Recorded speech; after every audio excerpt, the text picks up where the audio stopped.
Uhuru, comrade. Uhuru. Uhuru, comrades, welcome back. Now we will hear a revolutionary, powerful performance from the dynamic representative of the African working class resistance, Guillotine RBG, from occupied Azania in our Southern Africa region.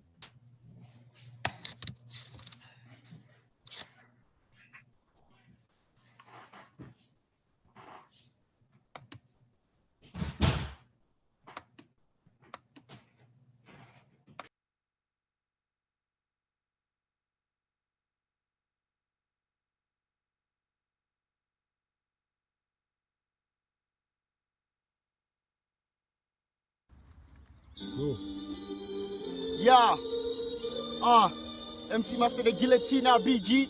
Black Liberation Army forever, G. Yeah. This is what up. Yeah. V section. CD Bang. West of Tivas Town. Yeah. Extension 11. Yeah. Check it out, nigga.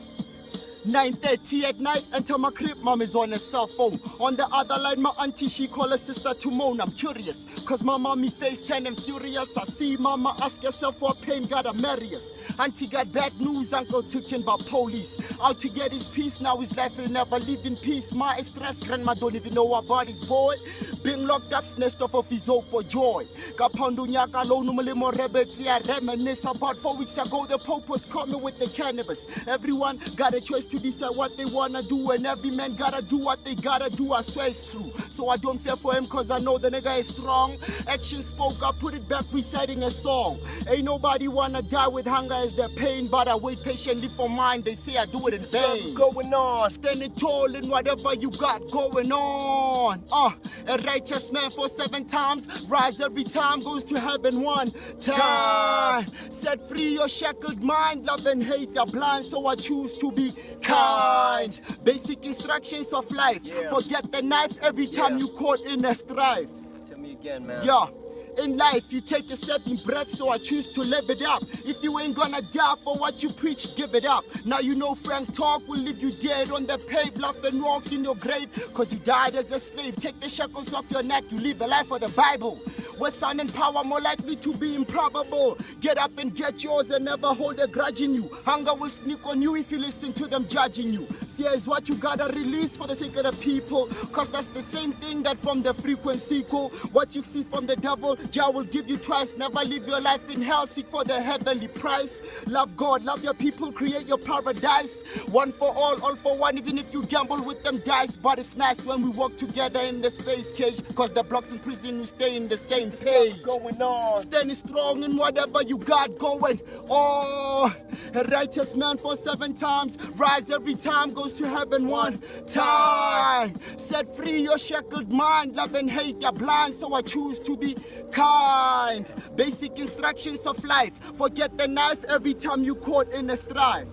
Yeah, so keep the struggle going on and listen to my words when I'm gone. For my heart has been torn since my mom had me born. Pain I had to gain since I've been waiting in vain. Fall and rise again cause I got the power in my brain. Watch my way back for mercy to give me love when I pray. Check what I say, never play. I'm an animal who be gone one day.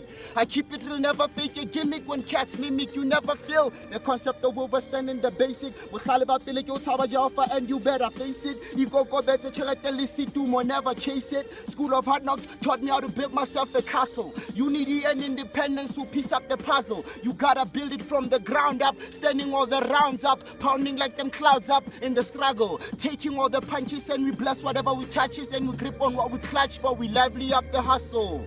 Yeah. What? Thanks, man. Stand up. What? Yeah. V section. What? Gauteng, yo, what? Mzanti, what, yeah. It's international, what, yeah. My people, yo, what, keep it real, yo, what. In the struggle, Yeah. what, yeah. Check it out. This shit is for real. Yeah. You better stand tall and learn all the knowledge that you can accumulate.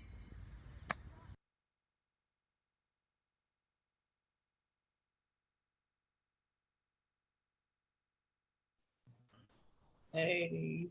Whoa, comrade, that was powerful. Man, That was dynamic and powerful. I really appreciate that. You know, the struggle is real, and we got to have that knowledge, that information to make us free. You know, we got to be our minds, and that's with this powerful knowledge that the chairman Omali Yeshitela is dispensing every day. So without further ado, we want to have some powerful solidarity messages from some brothers and sisters, or some brothers. You know, the sisters always in solidarity with us too, but this would be three powerful brothers, genuine, powerful, genuine leaders from our community. Let's welcome Zaki. The first brother would be Zaki Baruti, President General of Universal African Peoples Organization. Uhuru, brother Zaki. Uhuru. And first and foremost, let me say Black Power, Assalamu alaikum, and just congratulate the African People's Socialist Party on the great work that you're doing. First and foremost, I just want to salute your theme, Relentless, 50 years of leadership toward African redemption. So that in itself speaks to why our organization, the Universal African People's Organization, stands in complete solidarity with the work and the mission of the African People's Socialist Party.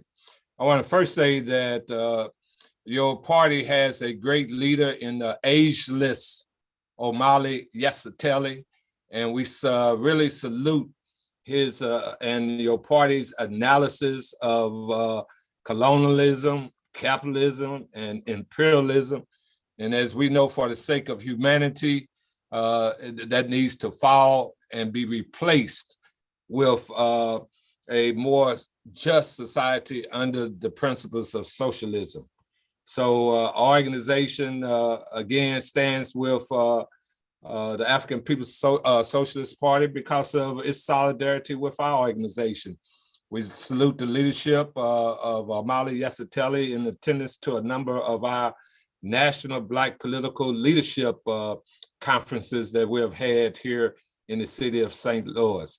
We also salute the African People's Socialist Party for being in the forefront of creating the Black is Back coalition, out of which has been developed the 19 points of self-determination, which is a platform that needs to be spread wide throughout the United States as well as throughout the world. So we salute you on that end.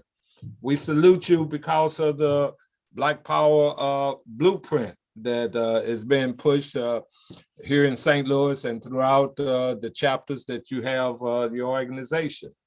We salute you because of you understand that Africa for the Africans and the chapters that you have in the motherland as well as in different parts of the diaspora.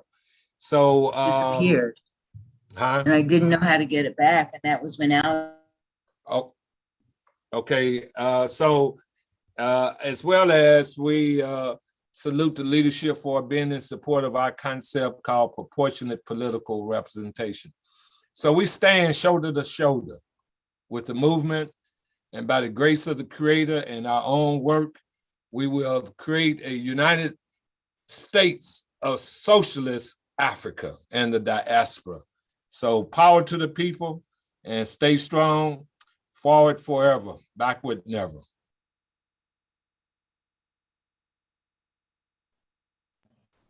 Uhuru, brother Baruti, that was powerful, and we appreciate that. Now, next we have Jesse Todd, a powerful African alderman from the city of St. Louis. This brother has been engaged with us, engaged in this struggle for years. So I love this brother. Brother Jesse Todd, come on, bring it, brother Uhuru.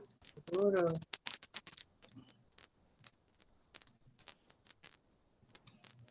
I have to unmute, brother.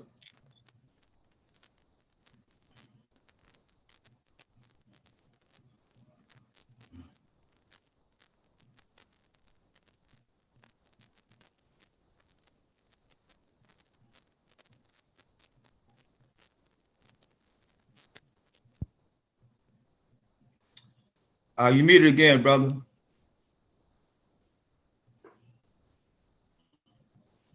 Can you hear me, comrade? Yes, sir. Yes, I can hear you now, brother. First of all, Uhuru, comrades, Uhuru to our comrade and the leadership of Omali Yeshitela, as well as Ona Yeshitela.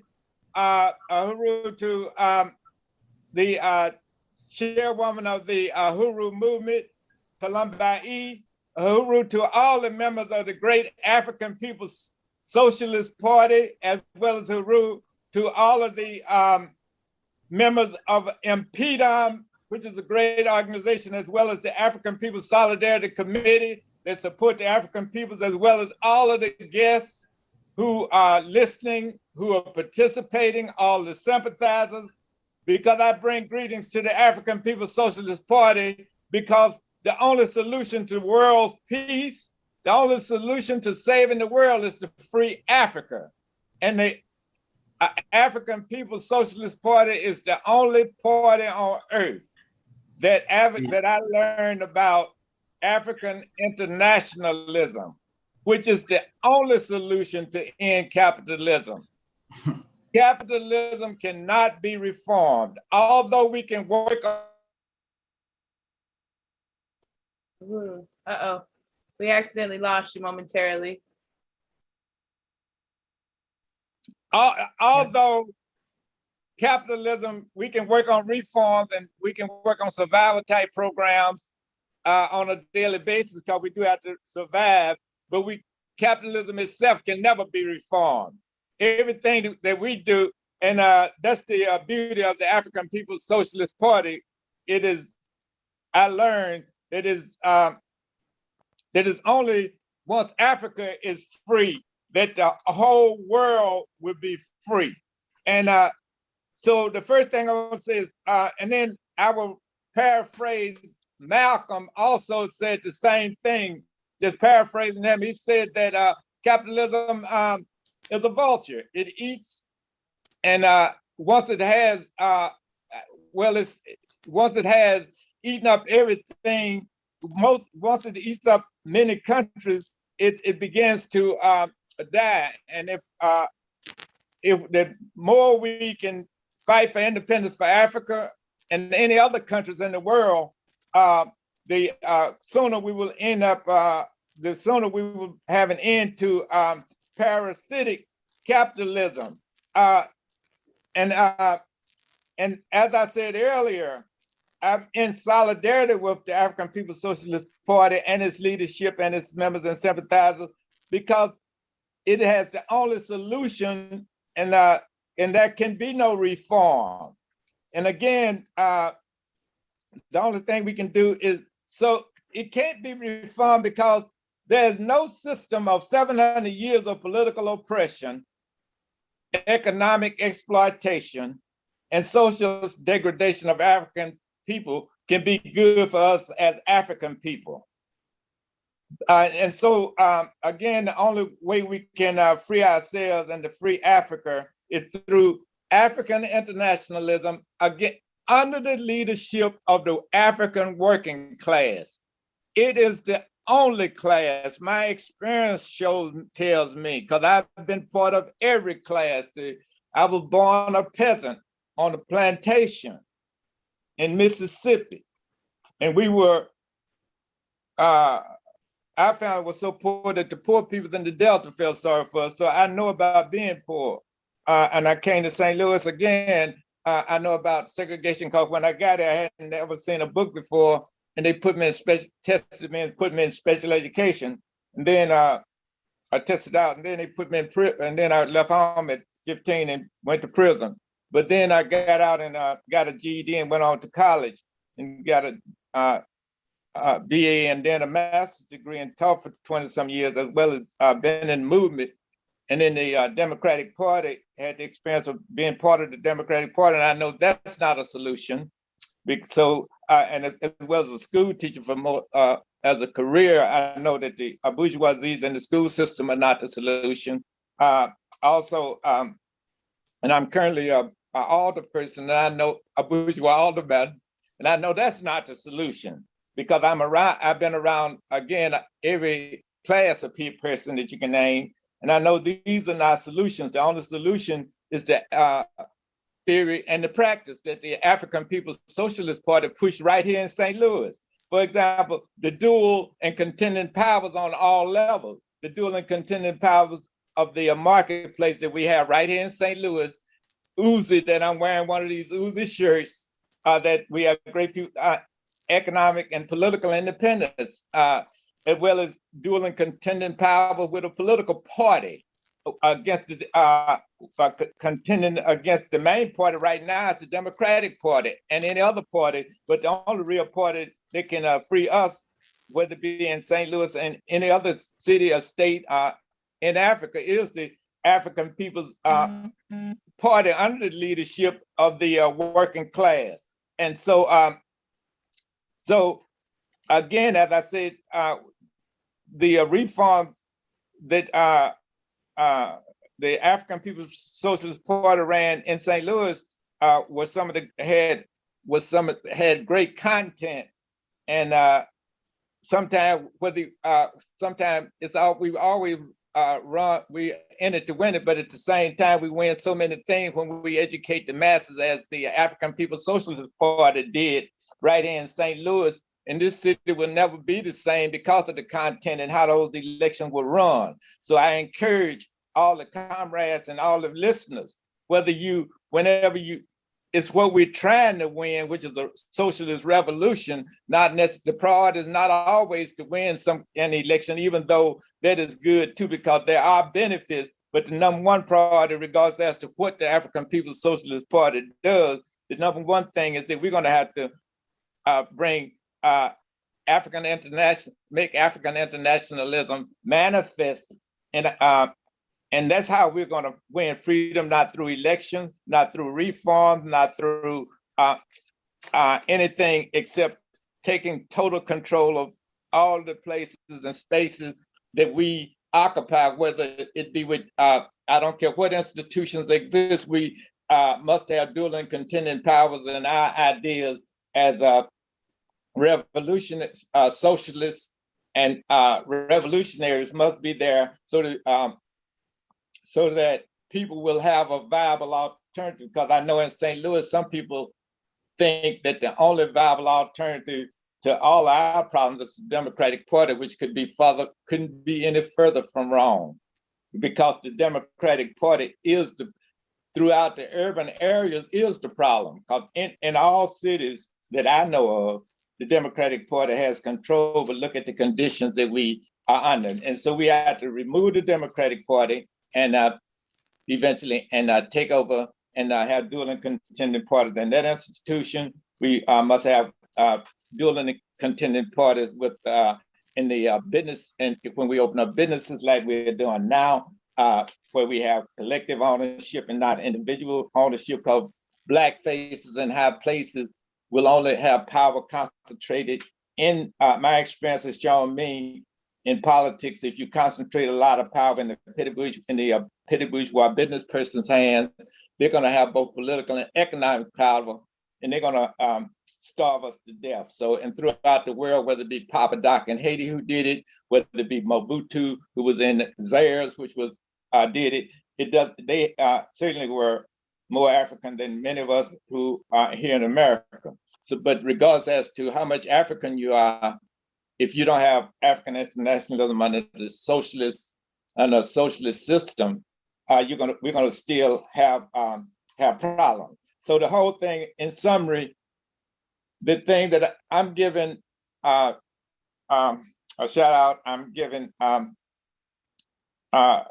supporting the African People's Plenary today, because the African Plenary doesn't want a piece of the pie.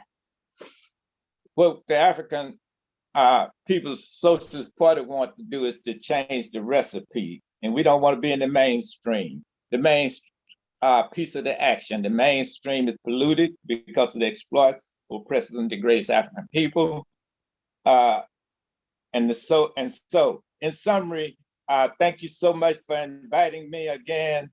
I'm in total solidarity with the African People's Socialist Party, and we must always have power to the people and power to the working class, African peoples under the leadership of the working class only. And so thank you again for inviting me. Again, thank you for coming to St. Louis. and thank you for helping give me clarity. I have learned a lot. It has helped me as an alderman to have clarity, and I'm in full solidarity as an alderman with the African People's Socialist Party. And let's uhuru and power to the people again. Uhuru, uhuru. Thank you, Uhuru. brother. Thank you, brother Jesse Todd. Yes, sir. Thank you, brother Jesse Todd, for that powerful message of support, unity, and togetherness with this struggle. Last but not least, we have our last solidarity. Our last speech of solidarity comes from Brother Charles Barron, the powerful assemblyman from New York. This brother is responsible for winning many electoral battles for African people. Uhuru, Brother Charles Barron. Uhuru. Uhuru, comrades, this is an exciting time to live. It's one of the greatest times to live in. It's a time where we're seeing the demise of capitalism and imperialism all over the world, but it's like being in the cage with a wounded beast. They're dangerous, and they're not just gonna concede stuff to us because we have the right ideology or because we have right people fighting.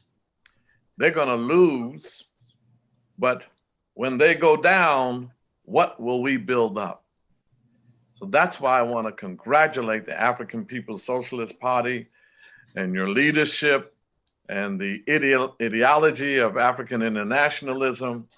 No movement without an ideology can have a clear direction. A movement without ideology and vision is like flying a plane without radar. You won't know where you're landing. You might even crash into other things in the sky. So I think the ideology, the clarity of that is critical and important. And we have accomplished a lot. One of the most important things for a revolutionary is to sow the seeds of revolution in the mind of the masses. And right now, we don't have their minds. As we speak of the African working class, as we speak of African socialist internationalism, we have to capture the minds of the masses. And Steve Biko said it best, the African freedom fighter, most potent weapon in the hands of the oppressor is the mind of the oppressed. And revolution takes stages. First, it has to have a spark. You got to wake our people up. And then after you do that, second stage, you got to sustain it until we win, which is the third stage. We got to win. And then the final stage, we got to build a new society. And the only thing many of us know is capitalism and its structures. So I'm excited about these times.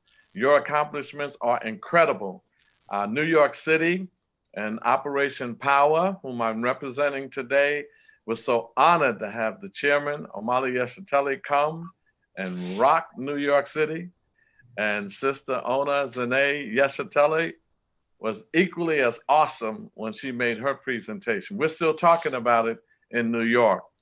So to the international work that you're doing in Africa and the Caribbean, all over the world, all over this nation, and specifically in places where you are building institutions and markets and different projects, I congratulate you. And I'm honored to be a part with you. As we move forward, we're moving into a more sinister stage of colonialism, and that's neo-colonialism. Having these black faces in high places. My focus has been the electoral arena. We cannot leave any area uncontested by our oppressors. And in that arena, right now, they're winning because they're putting people in place that have the masses thinking it's progress.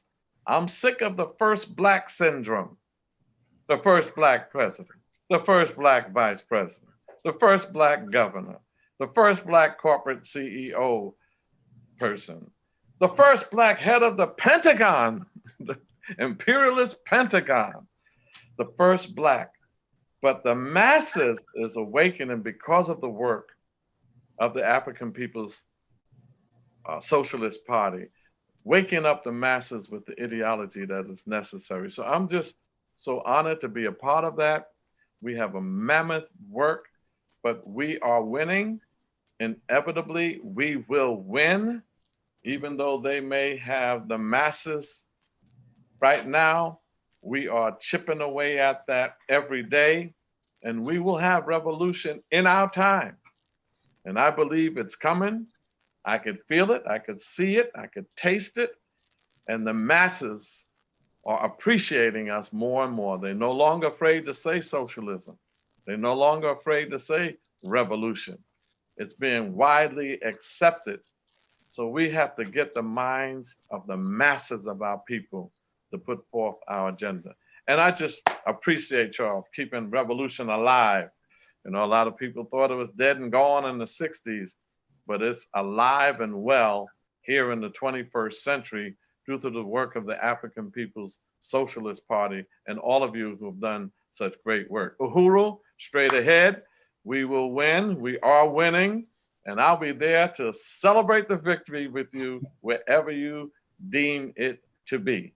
Straight ahead, forward ever. Power to the people. Power to the people. Power to the people. Thank you, Brother Charles Barron, Assemblyman Charles Barron, for that powerful message of unity and support. We really appreciate that. So another round of applause for our distinguished comrades, Zakiba Rudy, Jesse Todd, and Charles Barron for their powerful solidarity messages today. Uhuru. Appreciate that. Now, without further ado, it is time to get back to our chairman, Amali Yeshitela, to continue reading from the powerful political report. Uhuru, Chairman. Uhuru, thank you, Comrade Abdullah. I want to also express appreciation to the comrades who just talked about the solidarity, who've extended solidarity to our party. And we're going into chapter 4, the African Revolution and Electoral Politics. And it's worth doing that. We just had 2 comrades who extended solidarity, who themselves are office holders in this country, one in the city of St. Louis and the other in New York City. So chapter 4, the African Revolution and Electoral Politics. The issue of electoral politics as a legitimate arena for struggle has recently acquired greater significance for Africans in the US and throughout the world. This has been influenced by a misunderstanding of the selection of Barack Hussein Obama by the colonial powers as US president under the bourgeois colonial Democratic Party. For many, Obama was proof positive of the powerful possibilities for advancement provided by elections, because the African petty bourgeoisie generally set themselves up as purveyors of the interests of the whole people. Many Africans and others perceived Obama's selection as representative of our oppressed people. The Obama phenomenon was one reason leading up to our work to build the Black is Back coalition, partially because of his obvious function as a tool of colonial subterfuge, but also because we saw Obama as further evidence of a crisis of this system that could no longer rule in the same old way. The mass hysteria of Africans celebrating Obama also contributed to the inability of some non-African colonized people and sympathizers within the international community to criticize US policies under Obama for fear of offending the millions of Africans in the US and elsewhere who were intoxicated by the choice of an African as president of the US. Despite the evidence of the unreliability of the electoral system as a means of acquiring real liberation and the security for our people, many African militants and progressives are looking to the electoral system as the way to freedom. These are people who, because of class interest or ignorance or both, are incapable of envisioning freedom through any other means. Within the US, Africans represent 25% of the membership of the colonial capitalist Democratic Party, making it the most influential political formation among our people. The Democratic Party has become the domain of most of the African petty bourgeoisie, who through its capacity exercise tremendous political influence within the US domestic African colony. We we suffer the same basic limitations regarding electoral politics in Africa and other places for the same reasons. The success of colonialist counterinsurgency, African petty bourgeois leadership, and primary reliance on the system for political involvement established by the colonial power to carry out its will. We continue to see similar exuberance approximating hysteria in Africa, with every removal of a neo-colonial leader, as we saw in the US and globally among Africans with the selection of Barack Hussein Obama as US president. The introduction of electoral politics into the body politic of the US and Europe has come to represent the primary evidence of democracy from the perspective of our colonizers. Africans who are seeking change in our miserable conditions are channeled into the electoral process. More than anything, reliance on the electoral process has resulted in validating the colonial system of our oppression. All bourgeois elections, including those established for the colonized, only function as nonviolent means through which contending sectors of the ruling class can fight for control of the colonial state. The elections merely established the ground rules for contesting for a modicum of power and facilitating the colonial project, not ending colonialism itself. Since our founding 50 years ago, the African People's Socialist Party has always been willing to utilize the electoral process as an instrument for advancing our liberation struggle. We do so while recognizing that self-determination is the highest expression of real democracy for the colonized. Democracy itself is merely a form of the state.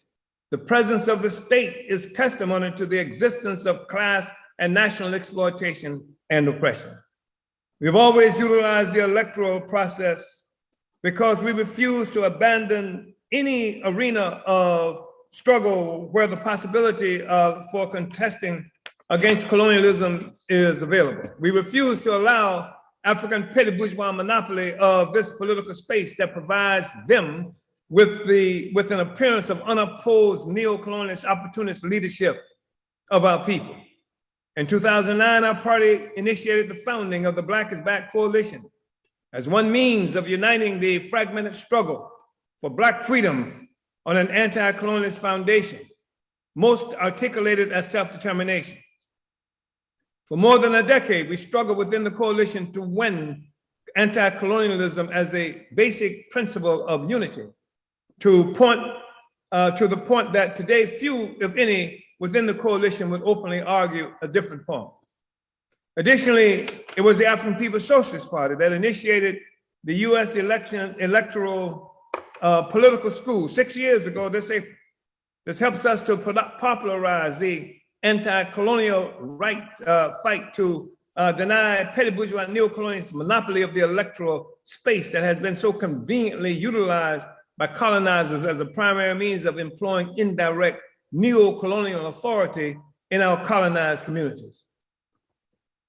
Going on 6 years now, the coalition has been training working class and other Africans to engage in electoral politics from a competent anti-colonial platform based on the coalition's national Black political agenda for self-determination. Some party and movement allies, among whom are elected officials within the colonial system, are working wholeheartedly with us to develop and promote anti-colonialism into the electoral process within the US. We have run powerful anti-colonial campaigns through the electoral process as well, as elections have been promoted as a legitimate means of attaining power by the colonizers themselves, partially for the benefit of indirect through African puppets. The electoral process provides an element of legitimacy and mass exposure we must use to the advantage of our revolution. There are many misunderstandings associated with the venture into electoral politics to achieve anti-colonial results, primarily the inability to recognize that it is colonialism, a mode of production that we are encountering. It is a system that legalizes itself and sits atop the African world and can never willingly cede power to the colonized through elections or otherwise, lest it cease to exist. This main misunderstanding contributes to the ability of African and other opportunists to mischaracterize the failures of the electoral process to overturn colonialism as limitations of our movement in properly utilizing the electoral process, not as due to the electoral system itself being representative of the colonial state power we are contesting. Throughout Africa, we also hear examples of this apology for colonialism. Even Barack Hussein Obama, in his 2009 trip to Ghana, made the preposterous claim that colonialism and the white man could no longer be blamed for the failures in Africa, that instead these failures are failures due to corruption and other moral blemishes of African leaders. A similar political line has emerged within our struggle in the US front of our revolution. In this case, we are told that Africans did not get the benefit of electoral politics during the high tide of anti-colonial struggle of the 60s because militants and revolutionaries abandoned the electoral field, leaving it open to be monopolized by people like Obama and other opportunists. So some are loath to even include Obama among the pantheon of opportunists who have betrayed the masses, the aspiration of the masses of our people for happiness and a return of our stolen resources to be used for our own benefit. Of course, nothing could be further from the truth as an explanation for the lack of participation and the general disgust by Africans and some militants refusing to dedicate significant attention to the electoral arena. The African People's Socialist Party and the Black Panther Party did participate in electoral politics to further anti-colonial aims at different times. During recent history, we have also utilized electoral politics in the Bahamas and restored an anti-colonial agenda in groundbreaking electoral work in St. Petersburg, Florida, and St. Louis, Missouri, where we were the first to ever run anti-colonial campaigns promoting the African working class demand for reparations for African people. In fact, it was this electoral work by our party, especially in the state of Florida, that contributed to the explosion of interest in reparations by US presidential candidates during the 2020 presidential campaign season. In St. Louis and St. Petersburg, Florida, recently elected African mayors have advanced reparations rhetoric. In St. Petersburg, the African mayor-elect, a historical opponent of our party and the African working class, has co-opted our reparations issue surrounding stolen African property in the city as a pretext for a reparations scheme that really legalizes that theft by placing the disposition of the property in the hands of the colonial city government that stole it in the first place. A problem with this analysis of the history of electoral politics, especially within the US, but generally applicable to other places, is that it opportunistically, even cowardly, covers up for our oppressors and hides the fact that the anti-colonial movement of our people had successfully defeated US colonialism politically and ideologically. The colonial power would not allow us to take our anti-colonial politics to the electoral arena. We did not surrender the field of electoral politics to the opportunists. We were jailed and killed out of the electoral arena by our colonizers, who then, using the electoral process, elevated neo-colonial petty bourgeois organizations and individuals to greater prominence among our people and to the world at large. This is what provides the political and ideological context for our struggle to this day. Moreover, the line that the African petty bourgeoisie dominates the colonial arena today, the line that the African petty bourgeoisie dominates the colonial arena today because of some ineptitude of the African Revolution, is a line of the petty bourgeoisie explaining its own significance or intent. It is a line that is designed to conceal the class struggle raging within our anti-colonial movement. Along with this is the characterization of African petty bourgeois participants in the electoral arena, especially those holding elected office, as a misleadership class. Obviously, this definition serves to obscure the existence of the petty bourgeoisie as a neo-colonial class. This undermines the entire concept of class as the defining feature of direct or indirect economic interest within a mode of production.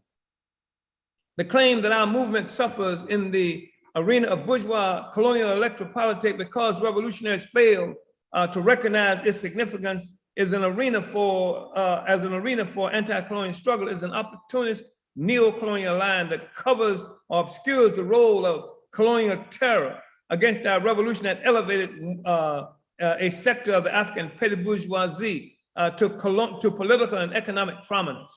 The relentless work of our party is testimony to the fact that the revolutionaries did not abandon the field of struggle. It is a political line that was criticized in my political report to the 7th Congress.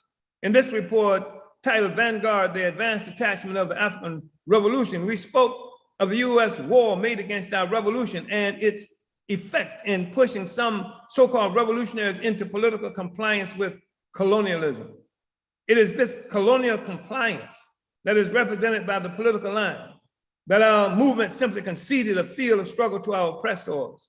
It is a criticism of the African Revolution for having been crushed by counterinsurgent terror with the complicity of servile sectors of our colonized nation. Here is how the political report to our 7th Congress, speaking to the party's survival of the vicious US counterinsurgency of the 60s, summed up this critical moment. We also sum up the role of our party's relentless involvement in the struggle for our liberation over the last 50 years. It cannot be overstated. This is why I continue to refresh the memory of our party and the African working class through examples of this history, the collective memory of our people that is concentrated in the annals of our glorious party. How the party survived the counterinsurgency. Comrades, since its inception in 1972, our party has been the only force that through theory and practice exposed the historical basis both for the rise of the Black Power movement in the 1960s and its demise. We are the singular voice that waged tireless political struggle and fierce on-the-ground campaigns showing that the demise of our courageous movement of the 60s was brought about by a violent and devastating US government counteroffensive known in military terms as counterinsurgency. The will to struggle and the headed confidence of the African working class, feeling the power of its own leadership, did not go out of style or lose favor among the masses as fabricated in the US government's narrative of our defeat. By the mid to late 70s, almost all those so-called revolutionary African leaders and organizations inside the US and around the world that had actually survived the US government's murderous assault were now compliant with imperialism's myths about what happened to us and our historic liberation struggle.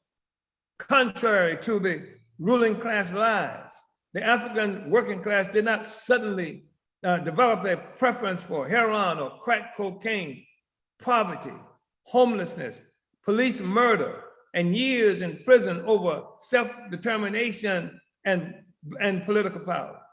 We did not abandon our children or willingly turn them over to their kidnappers in the US foster care and prison systems.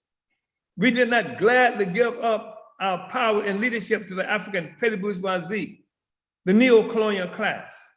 As we have said many times, the African working class inside this country, which has been for centuries the revolutionary moral compass for oppressed people around the world, was now criminal, hated, and detested in the US government's carefully crafted counterinsurgency plan.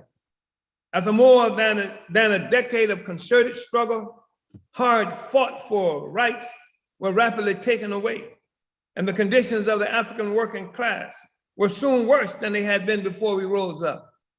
Counterinsurgency is what the US and imperialist powers of parasitic capitalism do to colonize people when we fight for our freedom and independence through revolution. The heroic people of Vietnam, Chile, and Nicaragua, and African people in Congo, Kenya, and South Africa were among many others who bore the brunt of imperialist counterinsurgency. A counterinsurgency is a war without terms. When white people fight each other, They have the Geneva Convention, defined as, quote, rules that apply in times of armed conflict and seek to protect people who are not or are no longer taking part in hostilities. These include the sick and wounded of armed forces on the field, wounded, sick, and shipwrecked members of armed forces at sea, prisoners of war, and civilians. That's the Geneva Convention. But there were no terms. When they fight us, however, the Geneva Convention does not apply, and they do anything they want, including to civilians, the wounded, the sick, and prisoners of war. Almost 30 years ago, we summed up in my 1991 book, Black Power, since the 1960s, the struggle against opportunism within the US front of the Black liberation movement, while ever present since our forced sojourn within this US North American hell. This counterinsurgency has achieved a different character since its effective use during the Black Revolution of the 60s to destroy our movement for happiness and repossession of our stolen resources. Essentially, this counterinsurgency changed character from one which, while it attacked the whole African people, had its primary emphasis on the destruction of specific individuals and organizations, to one which has as its primary target the entire African people, especially the revolutionary African working class. There are various components to this counterinsurgency. It employs each branch of the government and a host of state-connected institutions, as well as bourgeois media and other instruments of mass culture controlled by the US colonialist state and ruling class. Of particular significance to this discussion is the use of drugs and neo-colonialism as components of the counterinsurgency. The impact of drugs in the African community is well known, if not even exaggerated. For several years, the white ruling class media have quite selectively overwhelmed our consciousness with images of drugged out African mothers, African children who are born addicted, African illnesses and wretchedness, which are due to drug use, and of course, the violent African youth who are victims of and responsible for the torrent of violence and homicide that characterizes so much of our existence. Indeed, the media have consciously worked to criminalize the African community and people, mostly through manipulation of the drug issue. The selective uses of the media has defined the African in the popular consciousness. This includes too much of the African consciousness as well, as a criminal entity suffering from self-inflicted ills that beset us, or as a community on the road to self-destruction. I have those quotes there because this was a statement that was made by one of the revolutionary leaders that we engaged in serious kinds of struggle with for a while. It is no longer, and they had, I assume inadvertently, well, not necessarily inadvertently, they had united with the United States government definition of what the issue around the drug question was. And they became arms of the US state in the African communities. It's an opportunist political stance they were taking, talking about trying to get reparations from the United States government by sucking up to it in very obscene ways. It is no longer the vicious colonial repression as exemplified by the fact that more than a quarter of our male youth are tied to the prison system, or that the infant mortality rate within our colonized community is at least twice that for white people, or the vicious police and white citizen violence constantly directed at African people that defines our existence. It is no longer the economic exploitation that denies us work within the legal capitalist economy, while at the same time charging more for shoddier goods, from housing and transportation to food and healthcare, that defines our reality. It is no longer the African oppressed by colonial white power who we are aware of, but the thankless, criminally violent, drug-addicted African who has tried the patience of civilized white society for the last time. And indeed, drugs, violence, and crime do haunt our community, but they do so as part of a vicious US government-imposed counterinsurgency that is designed to crush any attempt by our desperate people to realize national liberation. Only our party has provided a historic and class analysis of the development of the Black Revolution of the 60s that must be understood by militants and activists attempting to interpret the state of our struggle today. African internationalism sums up the history of African participation in colonial electoral politics. The views of our party on the history of our struggle, utilization of electoral politics are informed by our relentless criticism of colonial capitalism and the font of contradictions with which we are afflicted as a people. Our party has the benefit of using the theory of African internationalism to sum up the entire history of our struggle, not just a moment we have entered history as political forces ourselves. It is important that our party has been relentlessly involved in a historical continuum of revolutionary struggle. Our views are not defined by the moment, nor profoundly contaminated by the worldview of our class enemies and national oppressors. In the past decade, I have continued to provide the party's African internationalist analysis to the issue of participation in electoral politics, to a movement that has been clearly confused about this question since the military defeat of our revolution, the 1960s. In 2021, I made a presentation, in 2012 rather, I made a presentation in Newark, New Jersey as chairman of the Black is Back Coalition entitled Obama, the Elections and the Struggle for Justice, Peace, a Better Life and Black Power. Although I made this presentation as chairman of the coalition comprised of a number of organizations, the analysis was generally representative of the African People's Socialist Party's view on the question. And here is what we said in 2012. A primary focus of the civil rights movement within the US was the struggle for the right to vote. This was based on the premise that the electoral process was the only legitimate method through which Africans could wage the struggle for rights and justice. It was a struggle that therefore bestowed a mantle of legitimacy over the very same oppressive system that was responsible for our status as oppressed people. Nevertheless, it was a struggle that would eventually go far beyond the limitations of its leadership that sought to fight for inclusion into the system without challenging the existence of the system. Sharecroppers and wage workers bravely stood up to the naked, proudly displayed brutality of the general white population of the South, as well as that of the US government as it represented itself in that part of the country. After a decade of relentless struggle of marches and demonstrations that were more often than not occasioned by assassinations, mass jailings and beatings, after assaults by trained attack dogs, our homes and churches bombed, and our leaders and children murdered, the US government was forced to pass legislation guaranteeing Africans the right to register and in 1965 and vote in 1965 with passage of the Voting Rights Act. However, by then, the struggle had gotten away from the leaders of the civil rights movement and their white liberal supporters.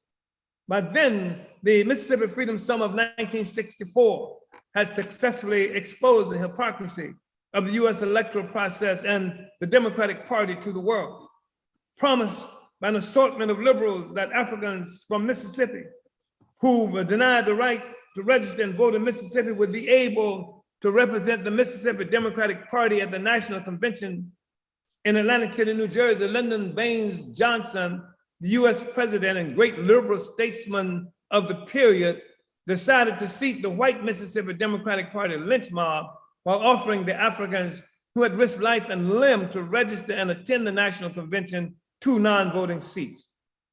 When the heroic and now world-renowned Fannie Lou Hamer declared, "We didn't come all this way for no 2 seats when everybody is tired," and led the Mississippi delegation out of the Democratic Party convention, she ushered in a new era of politics within the US and a split between the African community and the liberal sector of US imperialists.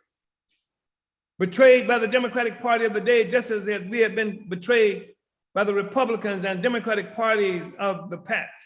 The Student Nonviolent Coordinating Committee, a dynamic vanguard element of the civil rights movement, went into Lowndes County, Alabama to organize the Lowndes County Freedom Organization. That was to be a Black political party through which Africans in the county would struggle for political power. We're reading now continuously from the presentation that I made as chair of the Black is Black Coalition in 2012 in Newark, New Jersey. This was the real beginning of a struggle for independent Black political power through the electoral process that should serve to inform our conference on today.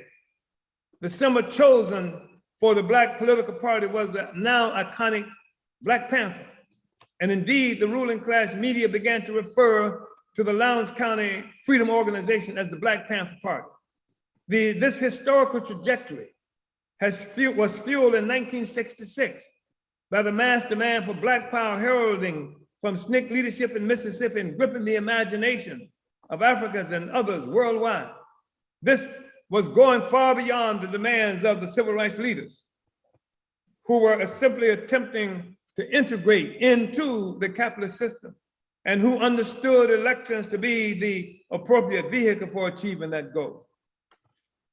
Objectively and independent of the will of its advocates, the demand for Black power elevated the struggle of Africans in the US from one of civil rights within capitalist system to the same anti-colonial status of Africans on the continent of Africa and of the peoples of Vietnam, Palestine, the Middle East, and South America. Implicit in the struggle for Black power was the assumption of anti-colonial struggle by a people for national liberation. This fact was punctuated in the same year of 1966, when urbanized Africans in Oakland took up the symbol and the name of the Lowndes County Freedom Organization and organized the Black Panther Party for self-defense that would later be known as the Black Panther Party. The Black Panther Party was conscious of its connection with the revolutionary trajectory sweeping the earth and openly declared its relationship to the anti-imperialist movements and resistance of Vietnam, Africa, South America, and the rest of the world. With a slogan borrowed from the revolutionary Chinese Communist Party of the time, the Black Panther Party, although open to participation in the electoral process, boldly declared political power comes from the barrel of the gun. The struggle of Africans in the US rendered the US an ideological and political defeat within its own borders. The masses of Africans had turned their backs on the US and were creating our own independent political institutions that were informed by our aspirations and ideological assumptions. In all the essential ways, our struggle had returned to the basic premise of the Garvey movement that was also contained in the worldview of the Nation of Islam and most pronounced in the developed philosophy of Malcolm X.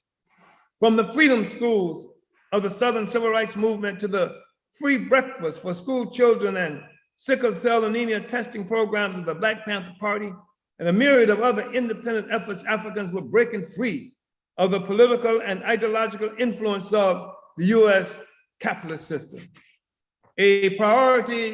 A primary ideological influence at the time was the Nation of Islam and Malcolm X. The Nation of Islam helped to reintroduce the national question into our political life and preach independence with this do for self philosophy. Malcolm X introduced revolutionary theory, politics, and organization that will unite African people around the world with the revolutionary activities and aspirations of the masses of people fighting against colonialism everywhere. In the words of the then revolutionary Chinese Communist Party, there was great disorder sweeping the heavens. There was great disorder under the heavens, and revolution was the main trend sweeping the world. The world was rejecting the imperialist order and all its imposed institutions and assumptions, including the electoral process as the only legitimate means through which an oppressed people had a right to win power over our lives. Indeed, the greater question was whether elections could deliver freedom for people oppressed under the same system through which elections were effective.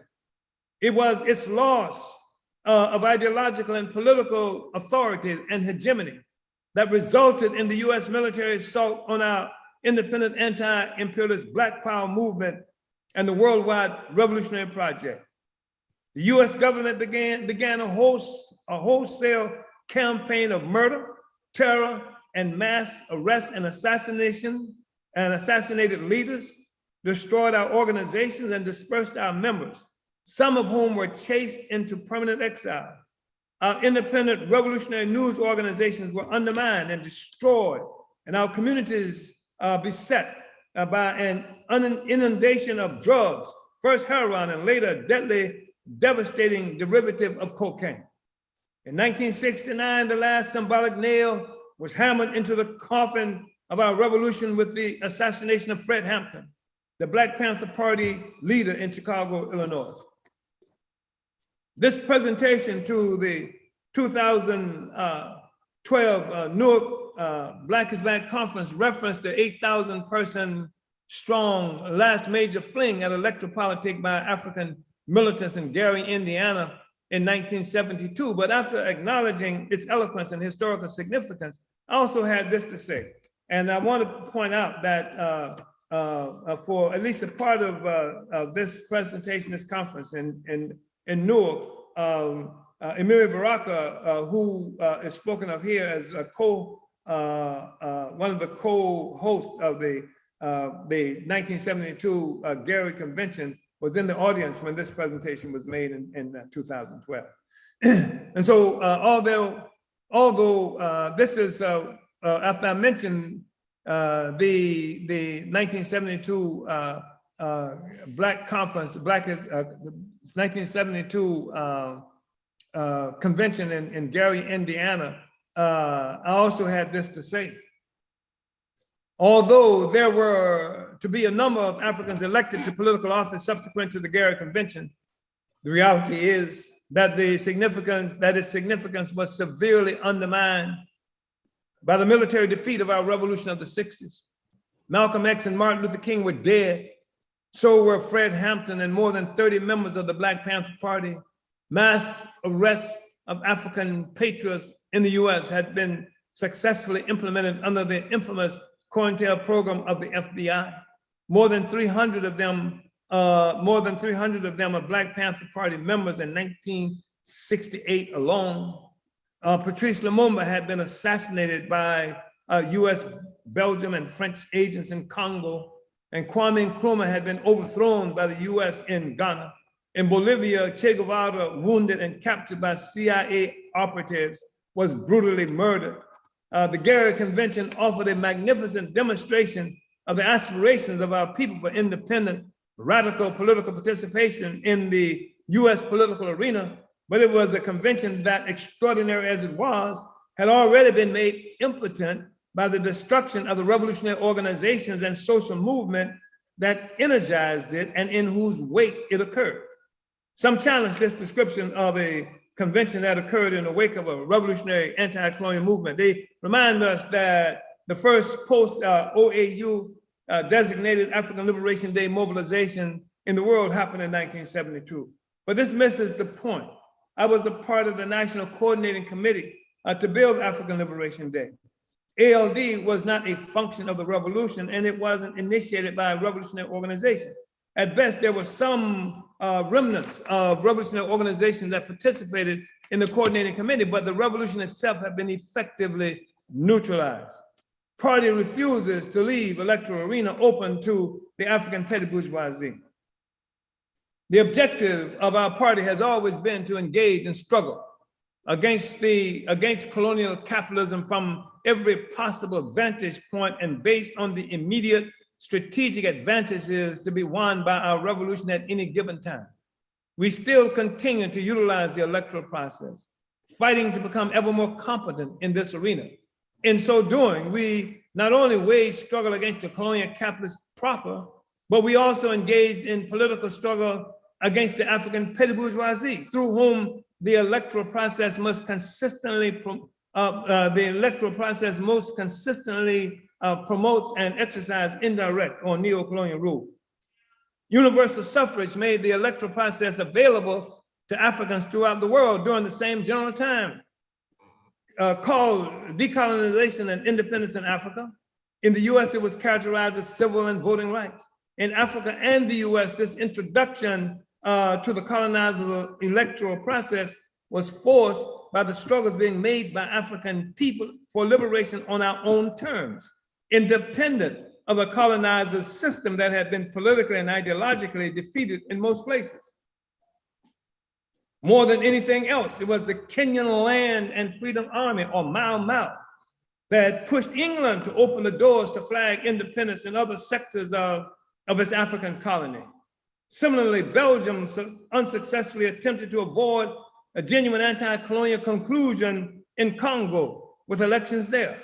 Nkrumah and Lumumba undermined their plans in Ghana and Congo, but this did not prevent colonial uses of elections within the colonial system in order to prevent struggle that would overturn colonialism.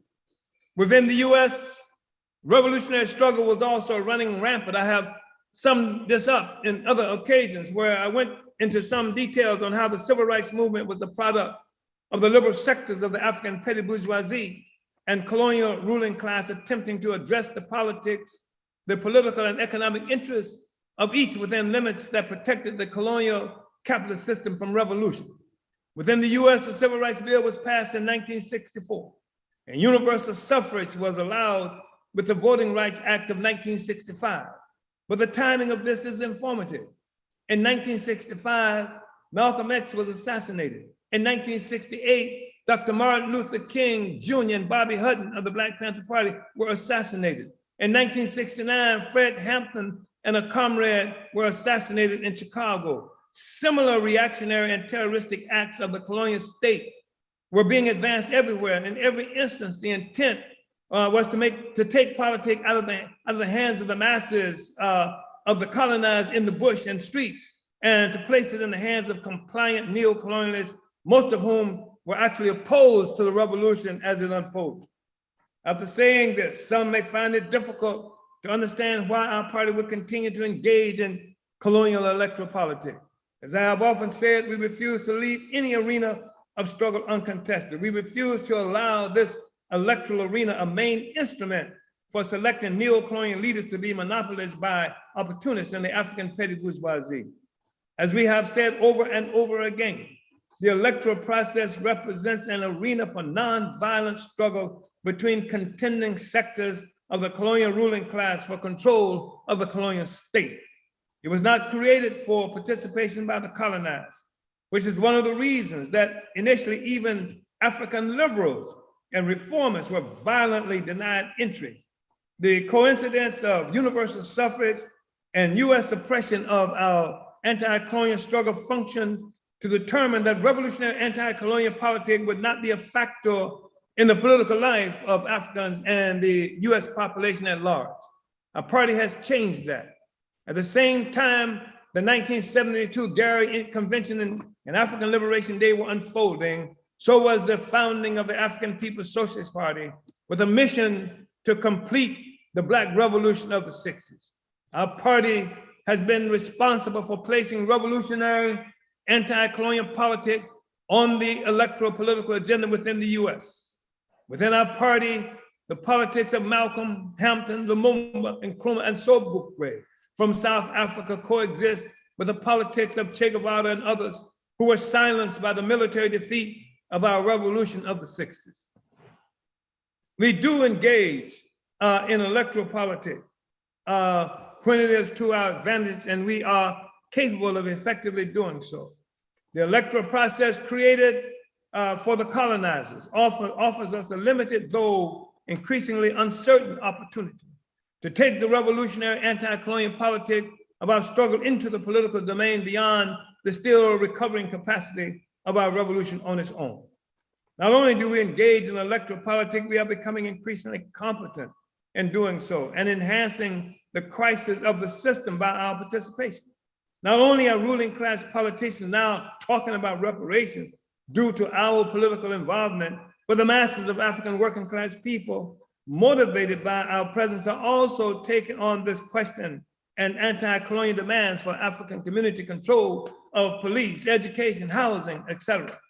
As I have said, even party and movement detractors are attempting to co-opt and revise the anti-colonial politics we bring to the electoral process.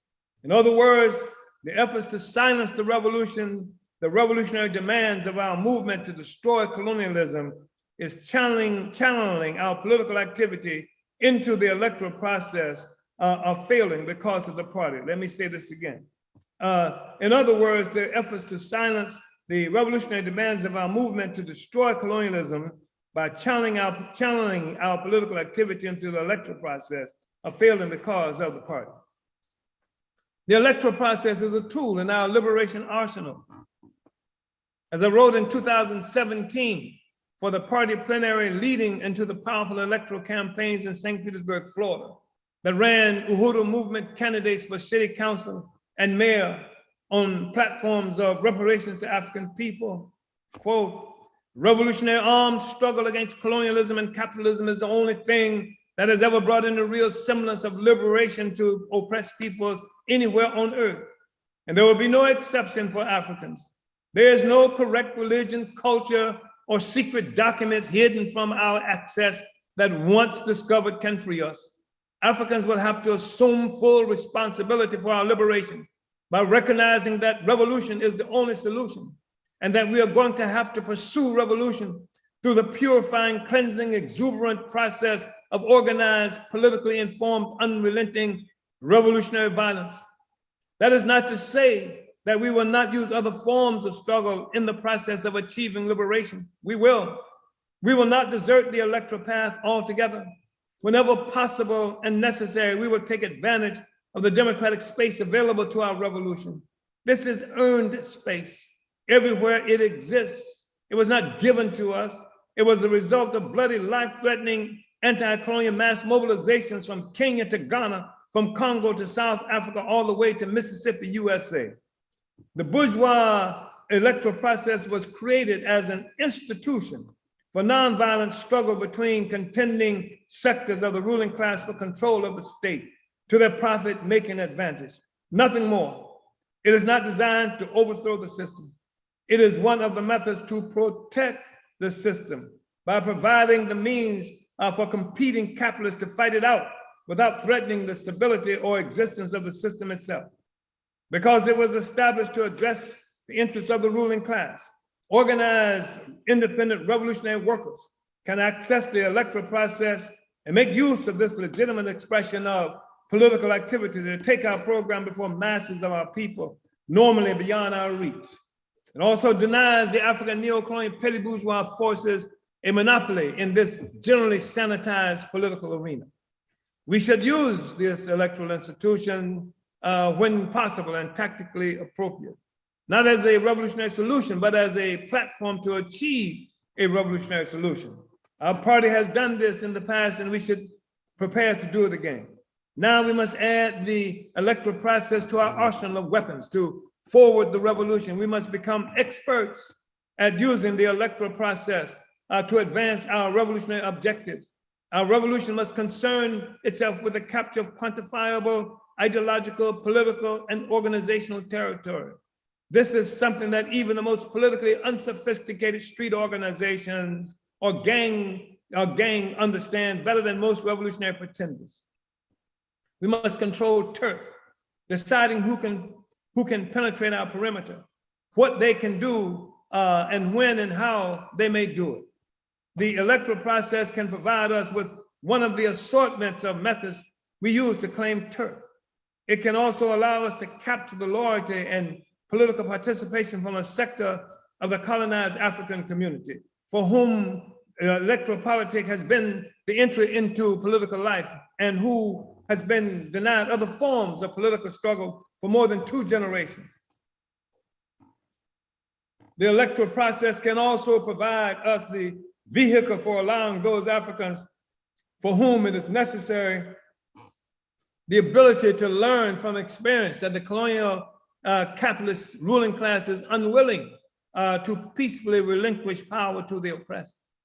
We must begin the process of grooming hardcore, highly committed, ideologically sound revolutionaries from within our ranks to participate in the elections while also providing ideological and political influence over the popular masses from within the colony who may involve themselves in elections. Our party's mass work has already influenced the development of a revolutionary national democratic program that can inform most electoral work, whether by our party, a movement, or the national democratic sector of the population at large. This can be part of our overall ongoing fight to undermine the influence of colonial and neo-colonial power through acquiring dual power on every front. Strategic utilization of the electoral process can win support for our anti-colonial economic development. It can undermine the authority of the ruling class when their representatives are faced with the impossible task of publicly defending colonial authority from the ideological and political assaults delivered by our party, movement, and the anti-colonial representatives of the people at large. Our party must move to institutionalize a committee of cadre dedicated to electoral work on an ongoing basis. This committee will keep the ruling class and state on the back foot precisely because the electoral system was created for servants of colonial capitalism, will not be prepared for non-opportunist anti-colonial revolutionary African working class competition in its own arena. So we are now moving to chapter 5, and here we deal with the ASI, which is African Socialist International, Africa Work, the Caribbean, and Europe.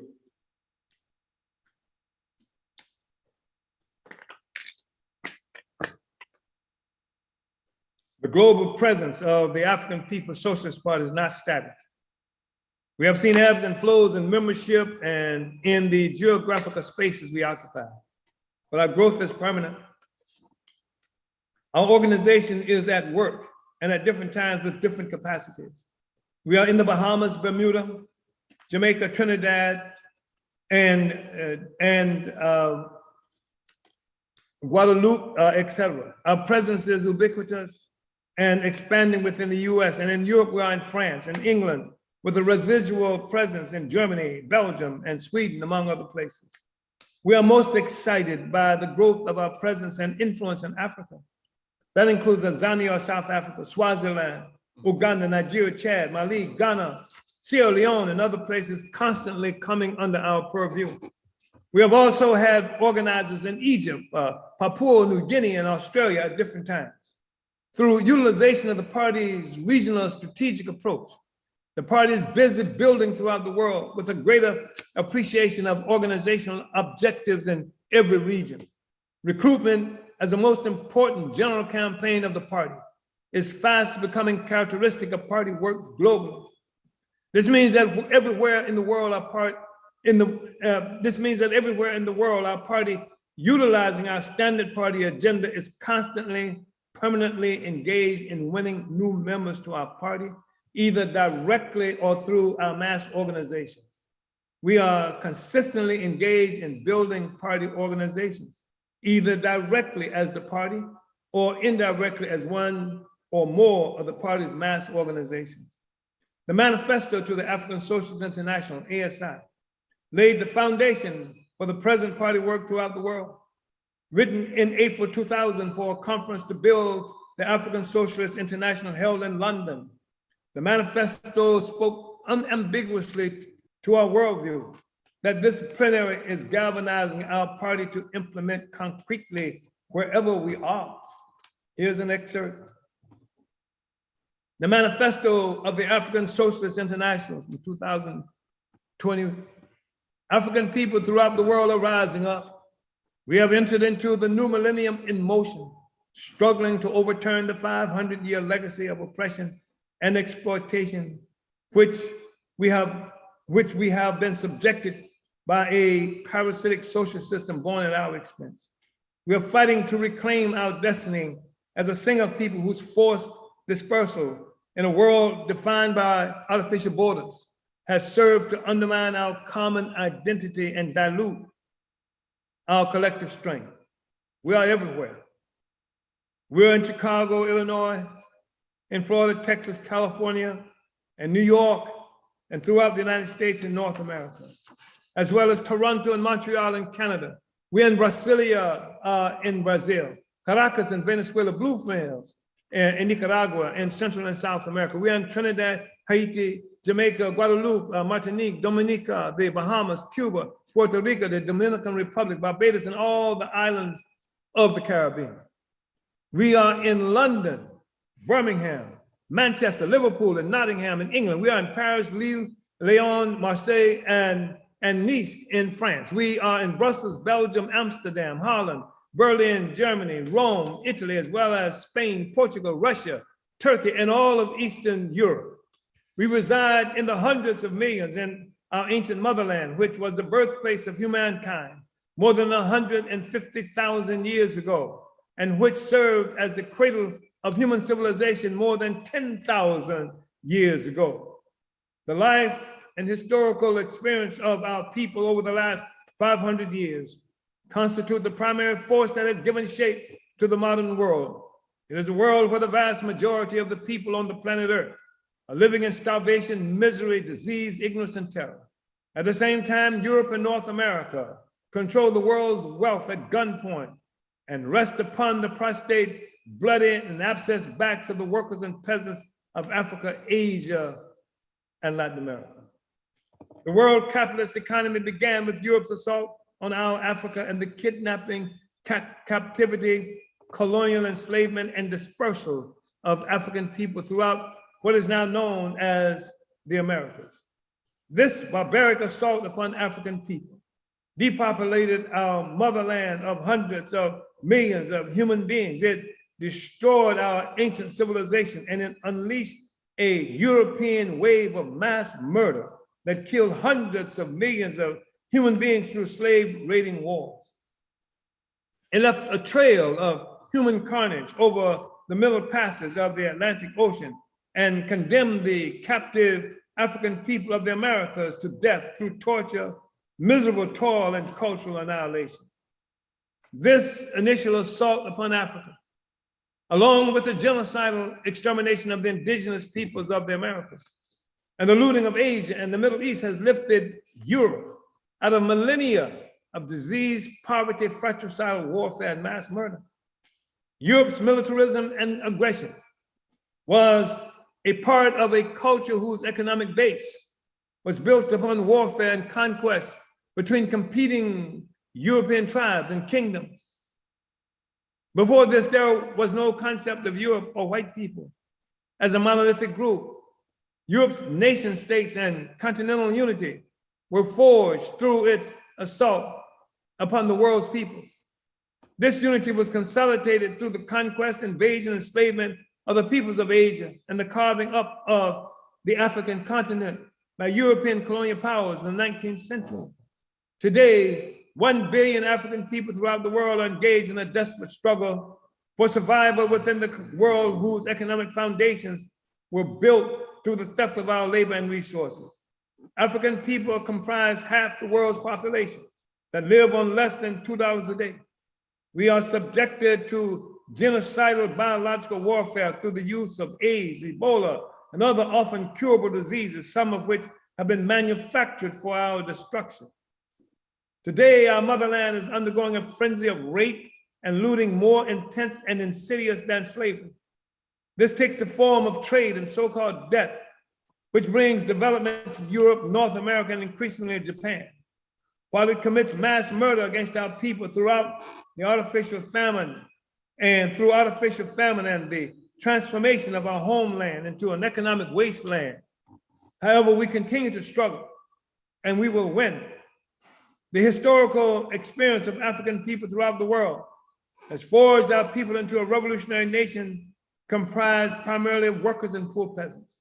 We continue to form the critical army of labor for world imperialism in the mines of Congo, South Africa, and Zambia, in the plantations and farms of Ghana and Ivory Coast, the Caribbean, in factories in Detroit, Manchester, Lyon, and Brussels, as well as the hundreds of prison dungeons throughout the world, including those that hold 1 million African people captive in the United States of North America.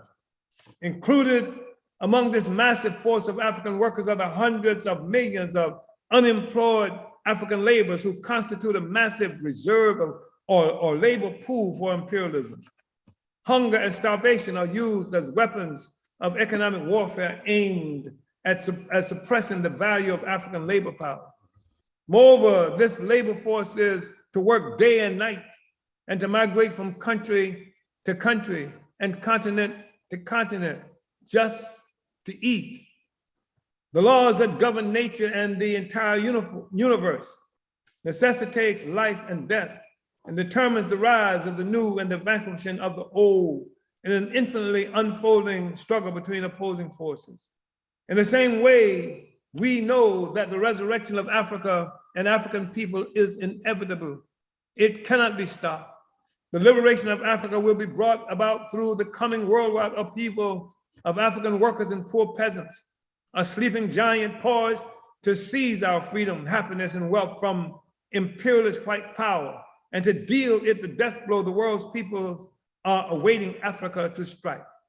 This awakening of African workers will constitute the African revolution that will consolidate our national consciousness, culture, and identity through mass struggle on an international scale. It will constitute the final offensive against imperialism and white power, which have nowhere left to run as they oppress hundreds of millions of African workers and poor peasants consciously pursue our historic mission of the total unification of the African continent and African people throughout the world. Never again will we allow our people to be slaves or to be divided by languages, ethnic groupings, false borders, or false micro-nationalities. This awakening African people stand at the vanguard of the struggle for the world's oppressed people to build a new world in which the current endured humiliation, famine, terror, and disease becomes a distant, faded memory. We believe that it is only fitting that the people who gave birth to world civilization and who are the primary victims of the barbarism that has established hegemony throughout the world take responsibility for leading the struggle for liberation and the majority, for liberation of the majority of the planet from the tyranny and despotism of US-led world imperialism. Brothers and sisters, the hour of Africans' redemption, which the great Marcus Garvey so prophetically envisioned many years ago, is upon us. We must build the African Socialist International, ASI, and unite our dispersed, oppressed, and 1 billion strong African nation under the slogan, touch one, touch all. We must build the ASI under the leadership of the African workers aligned with the poor peasantry, for it is they who are the creators of social wealth and value. It is they who are the only social force capable of waging our liberation struggle to its victorious conclusion. African workers and peasants must assume the leadership of our society as a condition for our freedom. So the ASI is the only means, and that was from the manifesto of the African Socialist International. I think that was 2008, was it? I think it was, no, 2020. No, 2008, yeah. The African Socialist International is the only means by which Africa will liberate itself from the death grip of the colonial mode of production. Having been brought into existence through the colonial enslavement of African people, the colonial mode of production is facilitated by the forced division of Africa into illegitimate countries, sometimes called nations, further separating Africans from each other and alienating us from our own national homeland. The first such alienation is in the process of birthing the capitalist system occurred with the colonial enslavement and forced dispersal of Africans throughout the world. This is what consolidated the colonial mode of production that would be called capitalism. Herein lies the foundation of the existing global economy that created Europe, provided the basis for Europe's conditional unification and relative prosperity within a specific economic relationship defined by the unity of opposites of colonized versus colonizer. This is a relationship that cannot be reformed to the benefit of the colonized. The survival of the system requires the permanent brutal oppression of the colonized. The colonial mode of production, whether dominated by Americans, Russians, Chinese, etc., requires colonialism as a condition for its survival. By that, I mean the colonialism that dominates Africa is especially and specifically critical for its survival.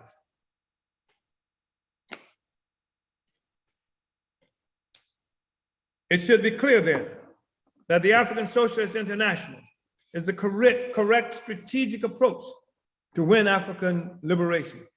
We Africans are our own liberators. The entire African continent is experiencing violent instability. Not only is Africa divided by artificial, colonially created borders and the social and economic consequences of such forced division, Africa is also divided by the selfish petty bourgeois aspirations forged by economic life incubated within artificial colonial serving borders.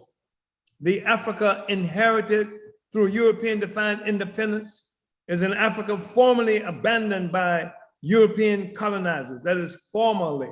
The Africa inherited through European defined independence is an Africa formerly abandoned by European colonizers who created no infrastructure except that which facilitates the theft of African resources. No roads, no railways, no buildings, no power supplies, no clean water sources, no hospitals or African serving schools and universities, just holes in the ground for bringing out African resources and occasional railway tracks and avenues for bringing Africa's resources to European profit-making sources within the colonial mode of production. Life for the colonizer, death for the colonized, wealth for the colonizer, poverty and starvation for the colonized. Instability was brought home to South Africa in July of 2021 when thousands of Africans were driven by enhanced poverty and neo-colonial state brutality to rise up against the settler colonial state of Mandela and the African National Congress. And although our growing party and movement took up our responsibility to intervene politically in uprisings with African internationalist science, we are still building our strength to become the determining political force. We are barely present in Cameroon, where internecine fighting continues between French and English-speaking Africans in a territory that has been formerly colonized by Germany, who lost it to France and England after Germany lost the first imperialist world war by Europeans to divide the world. This gift of African territory and people to France and England was one of the acts of the League of Nations, the UN predecessor. Such acts by the League of Nations in 1919 contributed to Marcus Garvey's declaration, Africa for Africans, at home and abroad. The fights among Africans in this territory, named for the Portuguese word for shrimp, are a consequence of European colonialism and artificial borders that frustrate the development of a united national consciousness. Burkina Faso, Eswatini, Democratic Republic of Congo, Nigeria, Ethiopia, Chad, Niger, etc., are among the outstanding examples of current violence that owe their existence to the colonial mode of production. But the truth is, it would be a mistake to address the political violence, oppression, disease, and poverty as particular to any one place in Africa. It is endemic. All of Africa, without exception, suffer from similar conditions or are on the precipice of such. Africa will never know genuine freedom from the existing cruel conditions of existence without revolution that liberates every square inch of Africa. The international African working class is the only social force that must win the total liberation of Africa in order to achieve this liberation. Only the African working class, aligned with the poor peasantry, cannot have its material interests satisfied without the total liberation of Africa under an all-African revolutionary government of its advanced detachment. Moreover, Africa cannot be united and liberated without access to all its conscious advanced forces globally. There is not going to be any sustainable revolution within any of the neo-colonial territories that were created to meet the requirements of Europe within a colonial mode of production. Nor will African liberation come as a consequence of trading colonial patrons of the US and or Europe for China, Russia, Turkish, or any other country within the colonial mode of production. On the continent of Africa, the victory of our colonial oppressors was codified through the instrument of the imperially supported colonialist capitalist superstructure represented in the creation of the Organization of African Unity. Despite the heroic efforts by Kwame Nkrumah to forward the initiatives of Marcus Garvey for African liberation and unification that influenced Nkrumah's political development, the 1963 founding OAU within the colonial mode of production actually codified the colonial borders. The OAU gave the colonially imposed borders a legitimacy they never had before and facilitated the development of a political economy of servitude that continued to function despite the change of name to the African Union. The defeat of the Black Revolution of the 1960s was a signal moment in the struggle of our people to re-achieve our freedom and dignity from the humiliating domination by foreigners and aliens that we know as colonialism. This is one reason we understand the founding and work of our party over the last 50 years to be the font within which the uninterrupted history of the African liberation struggle is located. This third plenary recognizes that truth. Moreover, with the notable exception of Kwame Nkrumah's efforts, the African People's Socialist Party is also the only organization that has pursued the total liberation and redemption of Africa since the All-African Anti-Colonial Movement founded by Marcus Garvey a little more than 100 years ago. The whole of Africa is in a state of colonial-derived chaos. There's no exception. All indicators of stability and normality are illusory.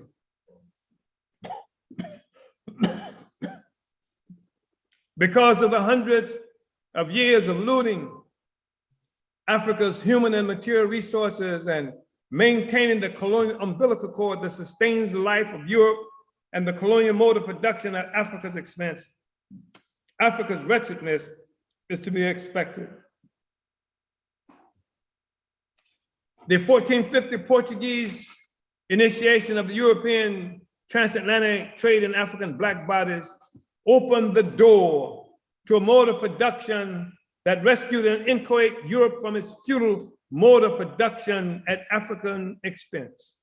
The process of colonial slavery that united and created Europe exchanged Europe's despair, its poverty, disease, and oppression for Africa's human and material resources, creating a new world order revolving around the forcible extraction of value from Africa and other peoples. We refer to this world order, the one replacing European feudalism, as a colonial mode of production. After several hundred years of brutal direct European exploitation, After several hundred years of brutal direct European exploitation, Europe conferred its definition of independence on Africa by transferring Europe's direct control to management of the resource transferring system to Africans locked into European employment by the system created for that purpose. This form of indirect rule is referred to as neo-colonialism. Like our gold and resources, African culture has been stolen by the colonizers. Our party understands that the conditions of existence of African people are globally connected to the initial attack on Africa by Europe. This attack that initiated the colonial mode of production locked Africa into servitude to a Europe that was achieving basic unity through collective benefit of looting Africa of everything. When we say everything, we do so recognizing that the scores of millions, and some say hundreds of millions of African people brought our culture with us in the process. When some would deny the existence of African culture among Africans in the US or elsewhere, it is because they refuse to recognize that African culture is ubiquitous as our African people. While African culture may not always be recognized as such, it is only because our culture like our bodies and our coltan, gold, and other material resources, were colonized and recharacterized as belonging to the colonizer, who has actually only exhibited a culture of violence on his own. And this is really deep, because when you think about this whole question of culture, and we have Africans, I've heard Africans make the argument, these are very sophisticated and intelligent African people, highly degreed African people, who talk about we can't be Africans, we don't have African culture. Well, the fact is that African culture permeates every aspect of our life, not only here, but all around the Americas, everywhere you go. I mean, all the music that you hear, and if it weren't for African culture, white people would still be eating each other. The fact is that the food, diets, people brag about French cuisine. Well, it's no accident that France is right there on the Mediterranean, right across from Africa, and was a part of the Iberian Peninsula that at one time Africa actually held sway over for maybe nearly several hundred years. I mean, everywhere you go, you run into African culture, and now you just don't recognize it as African culture. You're upset because they say Uncle Ben's rice. Well, it was Uncle Ben's rice. And they talk about Aunt Jemima's pancakes and whatever. They call it Aunt Jemima's pancake because they stole it from Black people, dummy. And to the extent that you run around upset and demanding that they change the evidence of what they've done to us by renaming it, rebranding it, and what have you, is because it's a part of the whole process of not recognizing our own culture when it's staring us right in the face. To look in the mirror and to say that I'm not an African is an absolute, it approximates a form of insanity, but it's a statement about what ideological unclarity can do. Philosophical idealism, so that we see what you want to see and not what is real. And you hate Africa. We've been taught so much about hatred of Africa that we don't even want to recognize our culture when it stares at us. In fact, the more educated Africans are running from our culture, doing everything to dismiss it. And that's not just here, it's all around the world. You have Africans who leave Africa, go to France, and the first thing they do when they get there, because they talk too loud for the white French people, and they gesticulate, guess, how do you say that word? With gestures and too much like, so you have to act un-African, right? But the fact is that Africa is everywhere. We also recognize that we are one people whose common identity sometimes goes unrecognized because globally we exist and struggle within colonially created borders. But the fact is that it was not only our bodies and culture that were forcibly imported to foreign lands in the process of creating the colonial mode of production. Our conditions of colonial oppression were also exported. This is why wherever we are in the world as Africans, our conditions of existence are the same with little deviation. Also, we accept the reality that African colonial slavery established the ideological so-called racial terms for oppressing Black people globally within the colonial mode of production. This is true, whether these Black people were victims of the initial European colonial onslaught on Africa, or whether they settled areas of the world previously uninhabited by Europeans, thousands of years before the invention of Europeans. Australia, New Caledonia, West Papua, etc., are just some of the glaring examples of our people being subjected to oppression that is overlooked, excused, or justified because of their Blackness, a fundamental characteristic of the African nation. The fact is that there is no solution for Africa and the world when African liberation is contained to the restricting borders created by our colonizers for their benefit. Nor can we allow our identity as a people to remain in colonial captivity. We must build the African cultural revolution. We have spoken for many years in general terms about the responsibility the African Socialist International has to spread African internationalist philosophy as a primary strategic task for forwarding the African liberation struggle. However, 5 years ago in 2017, at the third plenary of our 6th Congress, we quoted from an even earlier plenary report about this important task. I'm going to quote from this political report because it gives a concrete assessment to all the works within the ASI. And here's the quote. Throughout the Americas, our people also suffer an identity crisis that stems from a false national consciousness that has no material foundation. We exist in a form of identity purgatory, neither one thing nor the other, all hyphenated identities that never sufficiently explain our poverty and desperate conditions of existence. We are Africans, period. The ASI must wage a major campaign within the African world, a cultural revolution of sorts. We must wage this campaign in a manner that reveals the heroism and critical role of African workers and peasants, the toiling masses.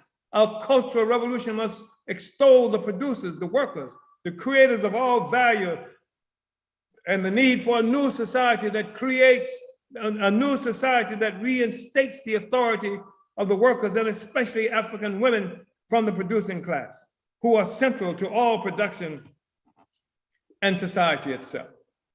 Many Africans have long recognized the need for Africans abroad, colonizing countries outside of Africa, to recognize ourselves as Africans. But the truth is that such recognition is an absolute must for Africans on the continent as well. This has major implications for our African national consciousness. This cultural revolution would make it impossible for Africans to be thrust into fratricidal war with each other, framed by colonial linguistic differences, as in Cameroon, itself a colonial contrivance. The war in Ethiopia currently being trumped up as having been caused by ethnic differences has the colonizers salivating at the possibility of another war-created, ill-formed African breakaway colonial state. This will be impossible when Africans everywhere are won back to an understanding that we have one primary identity among any other, and the primary identity is African. Like Africans in Europe, the Caribbean, the US, and Asia Pacific region, Africans at home in Africa must also be made aware of the fact that we are not minorities anywhere, but part of a dispersed nation of more than 1.5 billion Africans with the power to determine the liberated future of the world. The party's initiation of this ideological struggle, this cultural revolution by Africans throughout the world will have a powerful psychological impact on the willingness of Africans to fight and the necessity for the world to recognize our people and struggle as being about more than begging favorable integration into the colonial mode of production that requires our permanent enslavement as a condition for its existence. Our Department of Agitation and Propaganda must concentrate on developing this cultural revolution and initiating it through all our structures. All our regional leaders, especially but not exclusively in Africa, must develop and implement plans of action to make and win this cultural revolution. Part of our strategy for taking power anywhere in the world must include waging this fierce cultural revolution. Wherever we take power, it must be recognized as African power under the leadership of the African working class. All Africans everywhere must be won to understand that we are not alone, contained within the colonial created borders in which we live.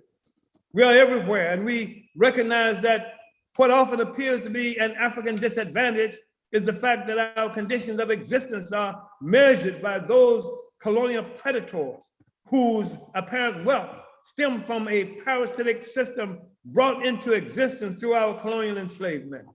This is not a new discussion, although it has taken on new significance now because of the advances we have made in the work to build the African People's Socialist Party globally. We have talked about the history of this ASI building process in a number of political reports.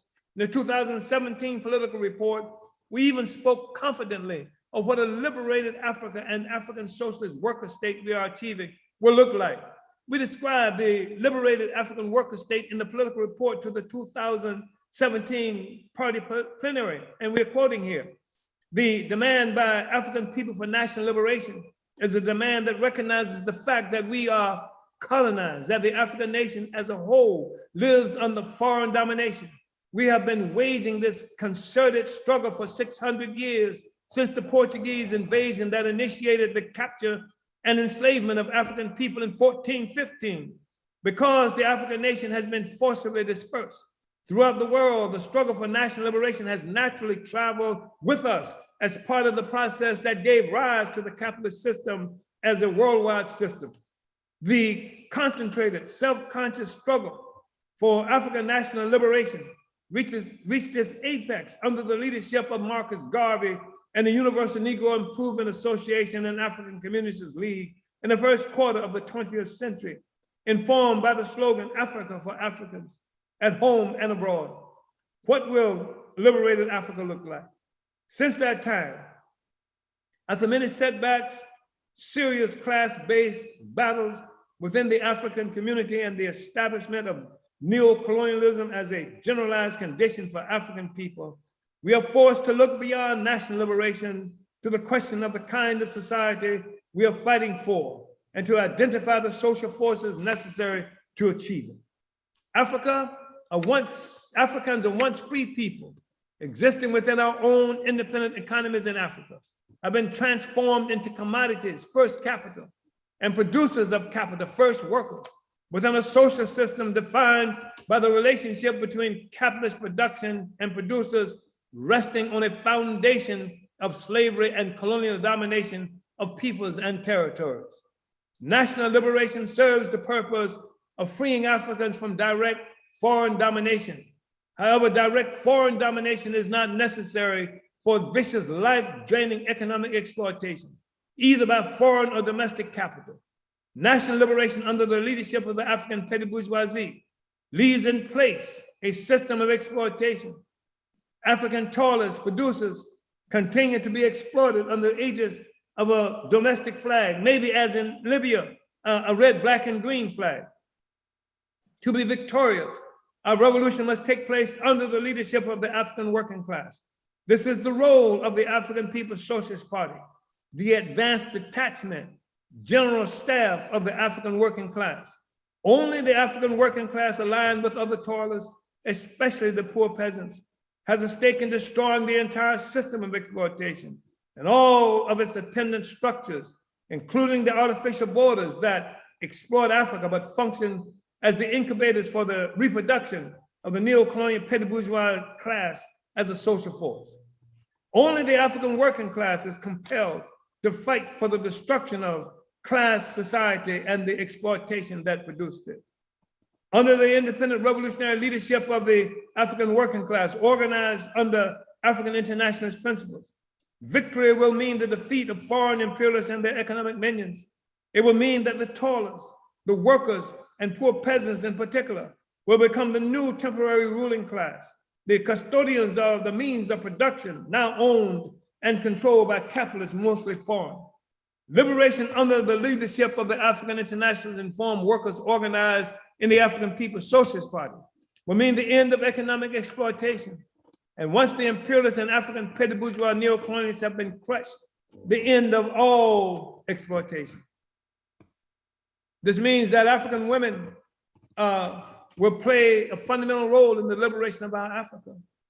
This means that African women who will play a fundamental role in the liberation of our Africa will rise to full stature with all the rights and authority this infers. This means a major assault will be made against all restrictions on the rights of women that hide under the flimsy and in most cases false mask of tradition.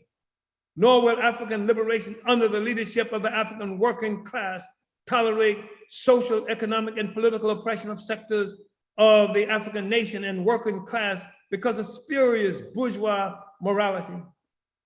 We condemn the morality and relations that permit Europeans, white people, imperialist corporations, countries, and neocolonial thugs to exploit our people's life and resources in Africa, and to front laws protecting sovereignty, the environment, and customs with impunity while attacking African people and the working class based on sexual orientation or relations between same gender-loving individuals.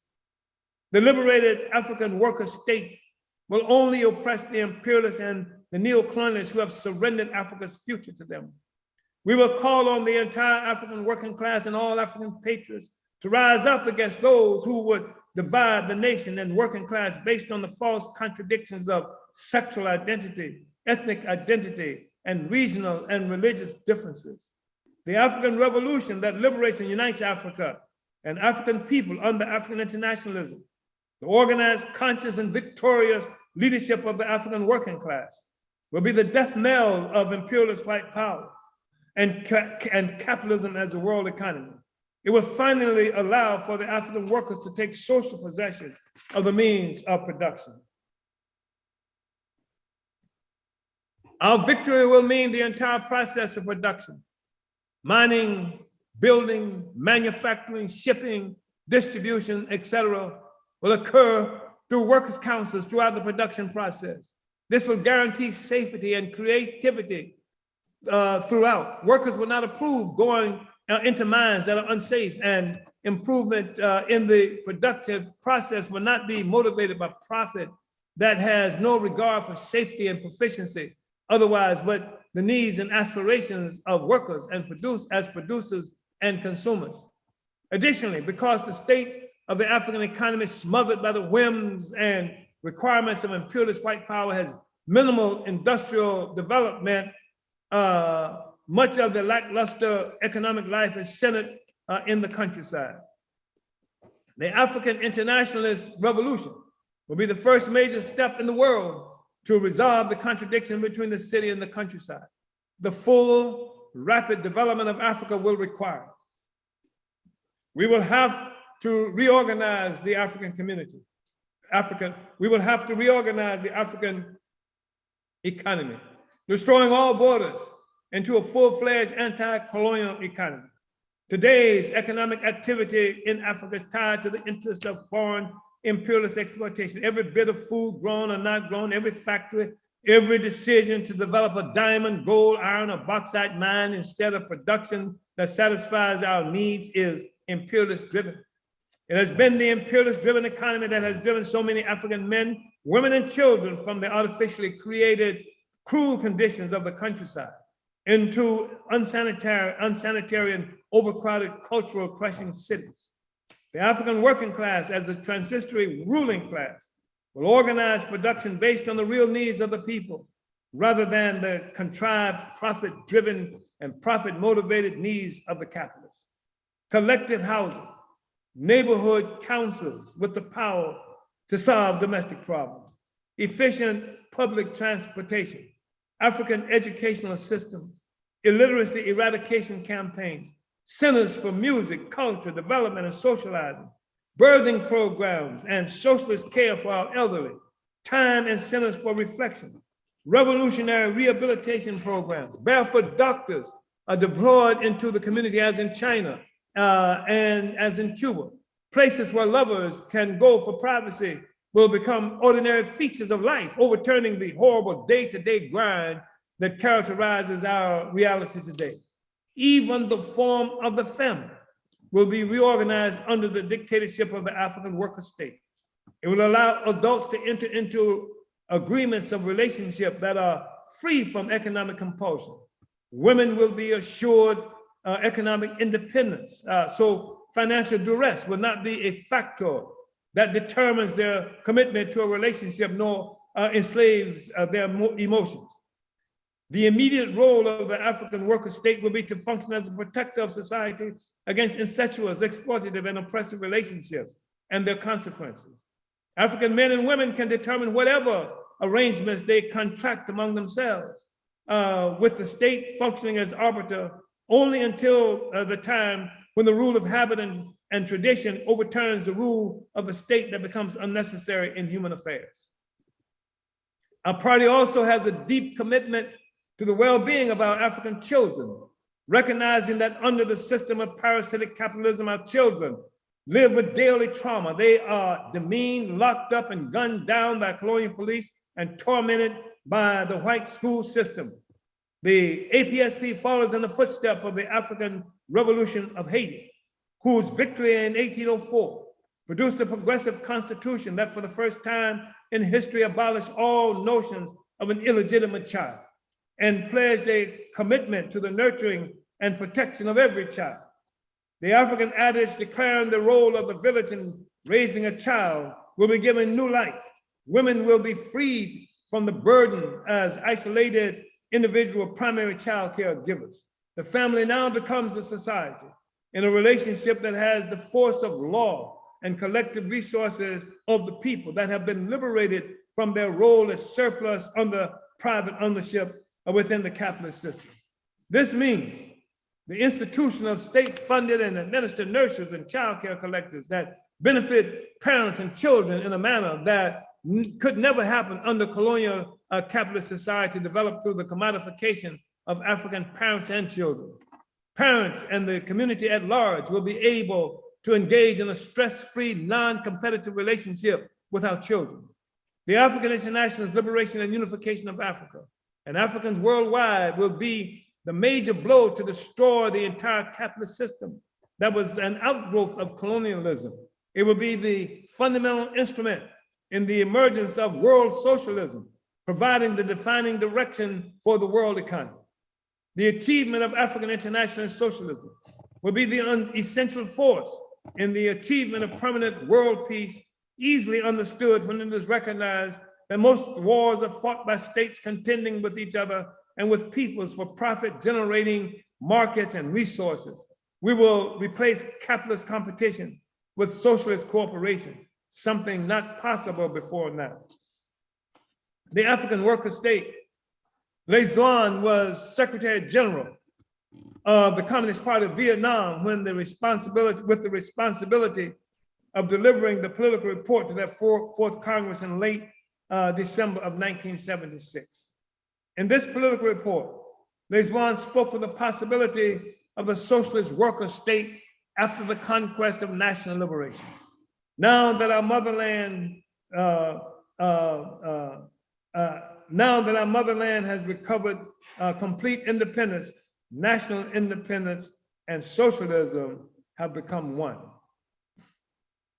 Le Duan continued, only under socialism can the age-old dream of the working people come true, i.e. liberation from oppression, exploitation, poverty, and backwardness, a life in plenty with an assured tomorrow, a civilized and happy life.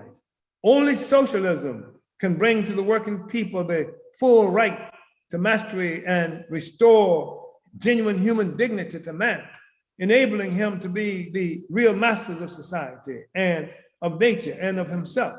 Under socialism, our motherland will have a modern economy, advanced culture and science, strong national defense, thereby ensuring our country's eternal independence, freedom, and even more prosperous development.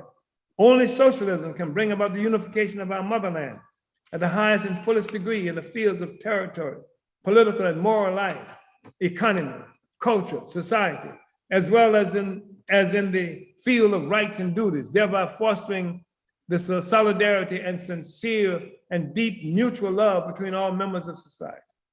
There will be no, that was Le Duan's presentation to the Congress of the Communist Party of Vietnam. There will be no forced idleness, and we continue to talk about independent African socialist state, African worker state. There will be no forced idleness under post-liberated socialist construction in Africa and abroad. The work to build adequate infrastructure, housing, and schools, to electrify our cities and countryside, to grow food and purify our water and eradicate disease and the deadly mosquito are just some of the tasks guaranteed to offer full employment for our people for years to come. This is productive labor that serves the people instead of bourgeois profit. This is productive labor that cannot happen under colonialist capitalism that grinds down and demoralizes the worker and humiliates the African colonial subject. Capitalist production functions on the base of stolen land and peoples. It is production that only pays workers and toilers for their ability to produce, never for what we produce. The difference in the two is what capitalists refer to as surplus value or profit. The capitalist keeps this surplus value for himself, though he never works or produces anything.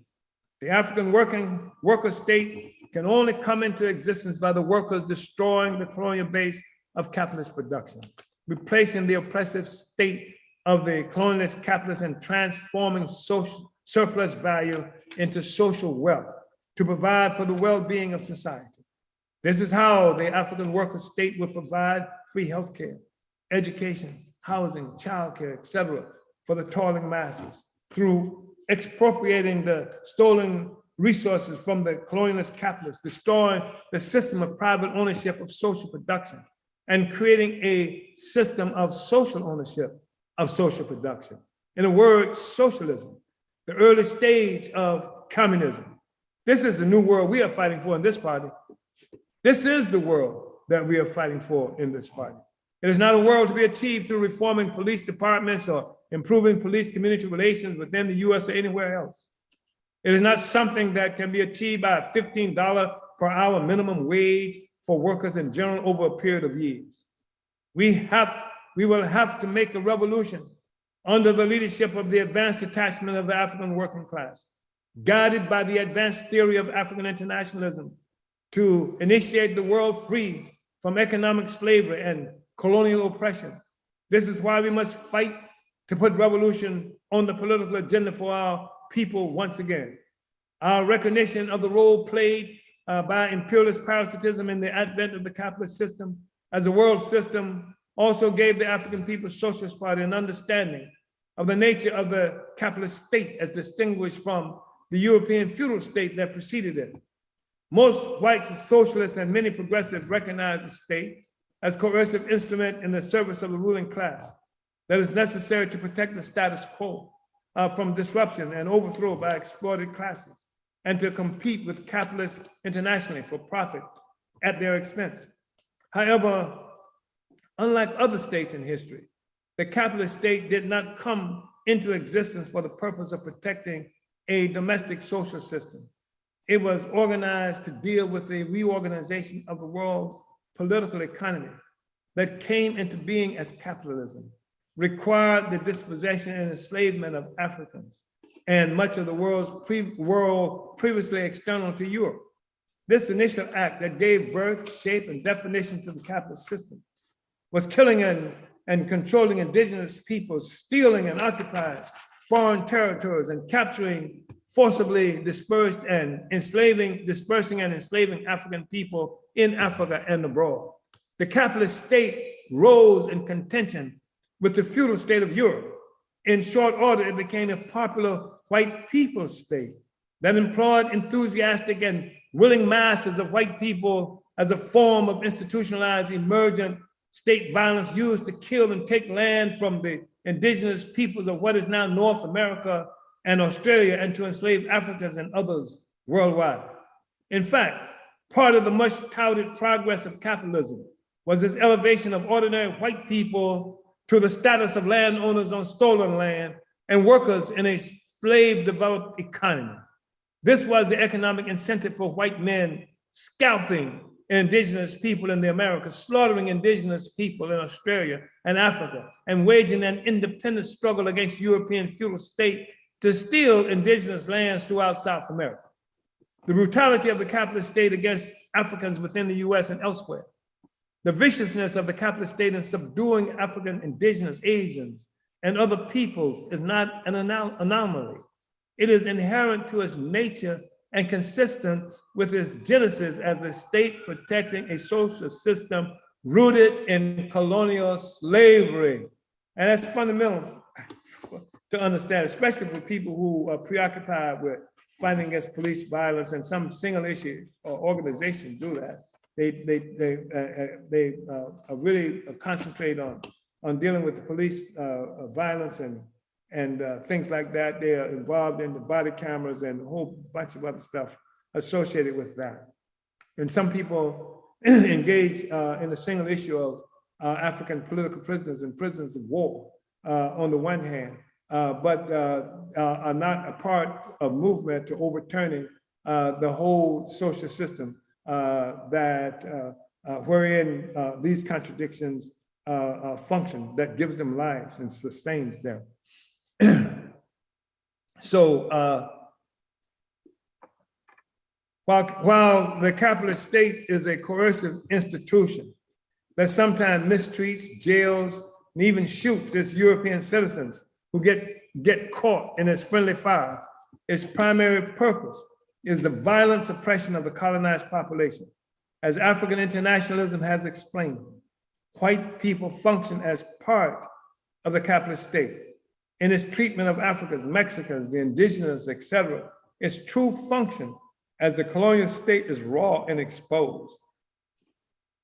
The purpose of the US state is to contain the other, the colonial pedestal upon which all capitalist activity occurs and which benefits the entire colonizer population. This is why in all European controlled countries, white citizens are generally united with efforts by the state to crush any form of African and colonial resistance. It is true that democracy is a form of the state. However, for the colonized, the pursuit of democracy is a struggle to eliminate the intervention of the colonial state in their lives and affairs. This is why our party has raised the demand for Black community control of the police in the popular struggle against police murder in the US. This is why we have instituted numerous African people's tribunals to try and judge colonial aggression against our people, whether for reparations or police murders. Our pursuit of genuine freedom, which can only come about through the total liberation and unification of every square inch of Africa and African people worldwide, the African nation, can only come about through revolution. By this we mean that the colonialist capitalist system, capitalist state must be overthrown and the blight of the capitalist system eradicated from the face of the earth. This, by the way, is an unspoken aspect contained in the fears of restlessness discussed at the colonial capitalist bourgeois Munich Security Conference in 2020 and quoted from in chapter 3 on the crisis of imperialism. This plenary, by the way, is a party's acknowledgement of our work to guarantee a state of restlessness through the liberation and redemption of Africa and our people. So, build the regional strategy throughout Africa, Europe, and the Caribbean. The tasks and assignments we are discussing in this 2022 plenary are implicit in last year's political report. Some must be quoted here to keep us on task and to elaborate on our capacity and will to carry out the cultural revolution and other assignments associated with the African Socialist International. We are everywhere, African people and our vanguard party. African internationalism is a theory of practice requiring active intervention in life. The cumulative activity of the party globally is having a profound effect on the struggle for the liberation and unification of Africa and African people under the leadership of the party, the advanced detachment of our colonized nation, and brutally oppressed, indefatigable working class. The solidity of the African nation is being won and led through the political work of our party globally. This is actively exacerbating the instability, general crisis, and decline of the colonial capitalist social system. Africa was crucial to the emergence of the colonial capitalist system and is necessary for its ongoing capacity. While more and more predators are being drawn into the life-extracting economic fray to continue bleeding the colonized, the growing influence of the African People's Socialist Party continues to deepen the imperialist crisis, and clearly we are winning. The African Socialist International is on the ground in Africa. The work of Secretary General Louise Kinshasa is rapidly pushing this process forward. After many years of struggle and ups and downs, it is impossible to say too much about the steady and patient leadership that Comrade Louise has provided for the development of the ASI with work throughout Europe and on the continent of Africa itself. The significance of our foothold in occupied Azania, or South Africa, as it is known by its colonial name, cannot be exaggerated. Ruling class media do not report on our work because they created the conventional perception that all events will be measured by the electoral process established by the white colonizers. For them, like most global observers, it is a sometimes militant activism that flares up within the neo-colonial capitalist state electoral system that is critical determinant factor. Our party has always recognized that African people organized under the independent leadership of the advanced detachment of the working class will decide the future of our people and nation, not the neo-colonialist, capitalist, democratic electoral system. The adaptation and development of the party's regional strategy is the most important general campaign of the party globally. It signifies that our party work around the world is, among other things, designed to build the party in every region of the world in a measurable way. In Africa, our party leader, Comrade Tafari Mugeri, Director of Organization for the Continent of Africa, as well as the chairman of the African People's Socialist Party, occupied Azania, must move beyond treating all Africa as a region and begin the process of developing the African regional committees based on the physical territory within which they are located and under the leadership of regional representatives or chairs. I know that Comrade Tafari is cautious because of ideological limitations and political experience, and many of the comrades coming into the party in Africa. And I am not suggesting that he should not be. I am suggesting, however, that Chairman Tafari strengthen his own office and establish a plan of action consciously designed to escalate the level of political and ideological development of our forces. Additionally, Comrade Tafari must not hesitate to utilize the party's mass organizations where necessary and appropriate for holding potential party forces in our embrace as they are being prepared for full party participation. Along with Deputy Chairwoman Onizene and other comrades on the continent, Comrade Tafari must also make a solid determination on whether it will be possible to fully initiate the planned garment factory in South Africa. I know that we do have a certain capacity in Ghana, and Comrade Tafari, with assistance from Deputy Chairwoman Onizene, may find it necessary to develop a plan of action of placing the garment factory in Ghana, keeping in mind some of the organizational limitations we have there. To be clear, our ASI work everywhere must fully use the regional strategy and must create functioning regional committees with the responsibility for building the party in every state, province, city, and community in every country. The regional strategy must build recruitment into its work as called for by the party structure. This has special significance for our party work in Europe and the Caribbean. ASI Secretary General Comrade Louise Kinshasa has played the crucial role in helping to get the party established in Europe. It was through his leadership that our party has a presence throughout that continent. Comrade Louise has traveled everywhere, helping to establish the party at different times in France, England, Belgium, Sweden, Germany, etc. It was a dynamic party presence that also affected our presence in Africa. Entering our third plenary of our 7th Congress, it is necessary to recapture the past dynamism of our Europe work on a much higher level. We have to go beyond simply having party organizations that engage in certain kinds of work in different countries. Comrade Secretary General Louise must see that our European regional representatives work with a plan of action and is held accountable to actually build the party and our constituent organizations, recruiting Africans into the party or under the leadership of the party. Secretary General Louise is highly recognized throughout the party and our movement for his brilliant ideological work propagating African internationalism throughout Europe and the world. However, what is needed now, more than just ideological work, is party organization that provides the foundation for the unity of theory and practice, party organizational practice.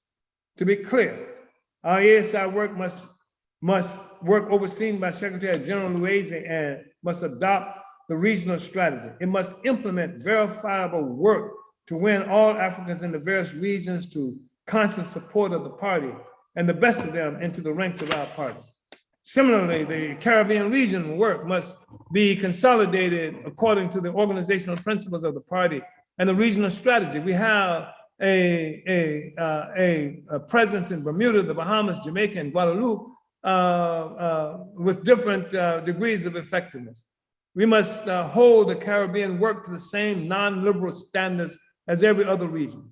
There must be a viable Caribbean regional committee that has assumed the active, verifiable responsibility for organizing the party and our constituent organizations throughout the region.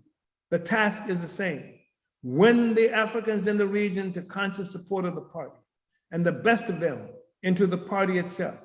These are things that can and must be measured concretely.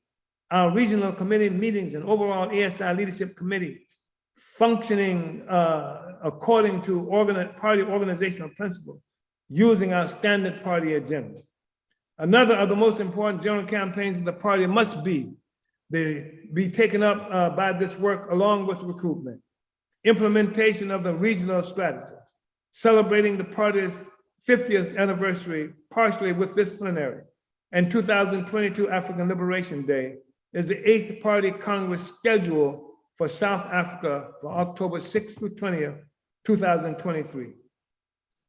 More than anything, this 8th Congress signals the liberation and redemption of our people and our Africa.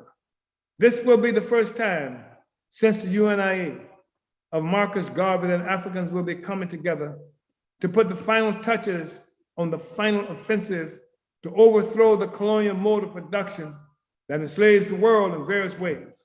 We must bring thousands of Africans from our forcibly dispersed nation in every area of the world.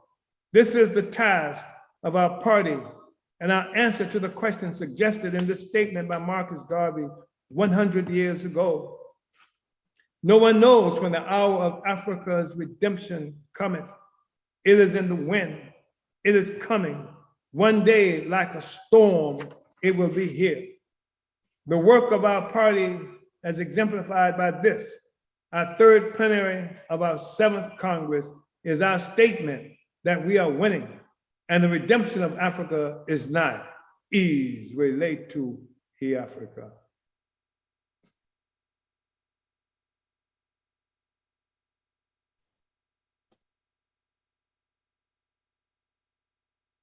Uhuru, Uhuru. Thank you for that powerful report, Chairman. African internationalism guides us to execute all the necessary solutions and addressing the needs of African people. And that's what I'm hearing from that. But now is the time that you've all been waiting for. And this is how you can find out how you can be part of the solution, how you can join the revolutionary process. And with that, we're going to hear from France, one of our comrades in France, where the regional representative for the party in Europe will make the call to join the African People's Socialist Party. So let's welcome Bertin Dowdy. Uhuru.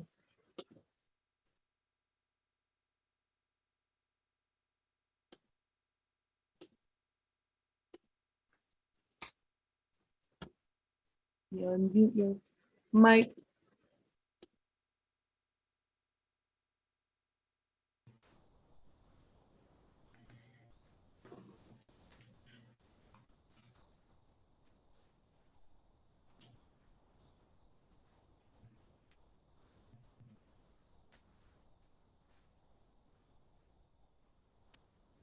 See him in the room.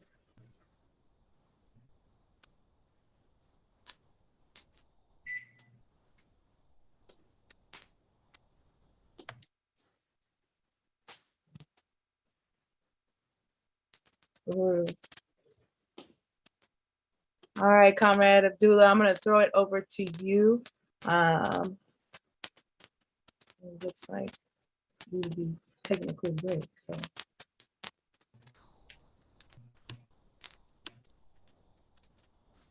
Uhuru, this particular time then, we're going to take a 10-minute break. We're going to come back at 1:10 Pacific Standard Time, 4:10 p.m. Eastern Time, 9:10 GM time, and 11:10 Central African Time. So comrades, please be back at that particular, our brother, the panelist is here, so let's stop and let him talk. Uhuru.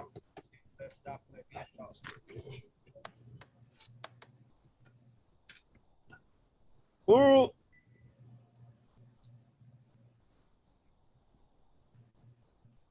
Uhuru, everybody. I want to salute Chairman Omari Yeshitela and all comrades for this wonderful plenary.